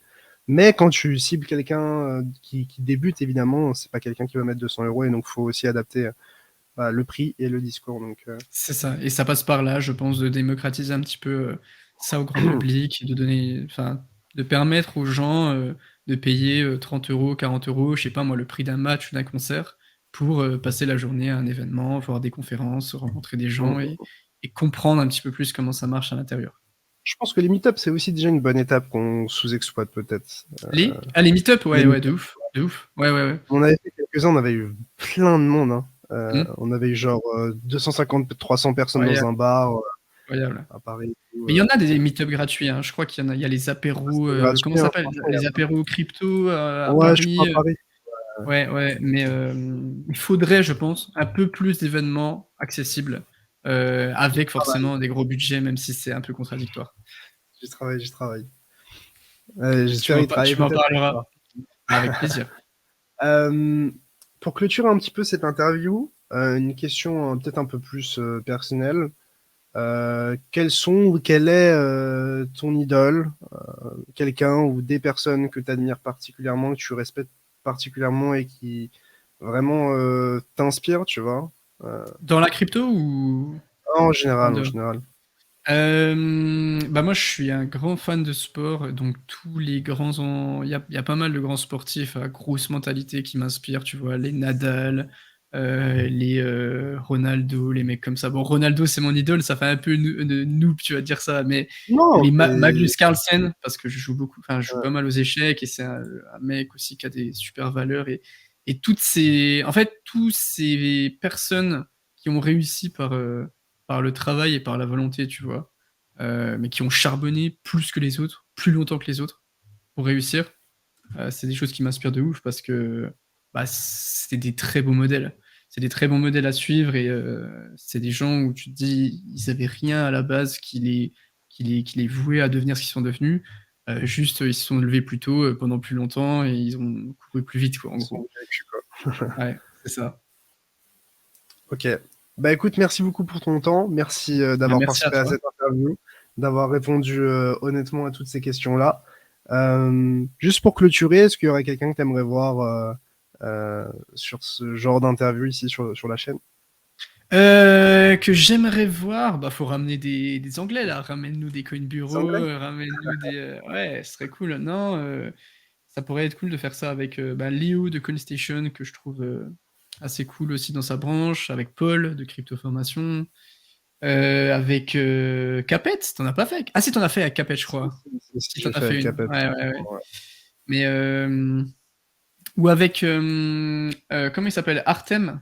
Je sais pas si t'en as fait une Ouais, aussi. Artem de Hawk. Ouais, Non, j'ai ça pas fait pourrait être encore. stylé. Bah tu vois, Artem, ça pourrait être incroyable. Petite vidéo. Bon, bah écoute, je me note ça. Juste pour finir, où est-ce que les gens peuvent te retrouver, tout simplement? Eh ben sur YouTube, Iril, Y-R-I-L-E, sur Twitter, Iril, Y-R-I-L-E, sur TikTok, et c'est déjà bien. Iril. Et sur mon Discord, tout Iril à chaque fois. Et Iril avec un seul L, pas deux, pitié. Bon, t'inquiète pas, ce sera de toute façon sur l'écran. En tout cas, merci encore une fois à toi et on se retrouve très vite pour de Bah, nouvelles vidéos. merci à toi, merci beaucoup. Tchuss.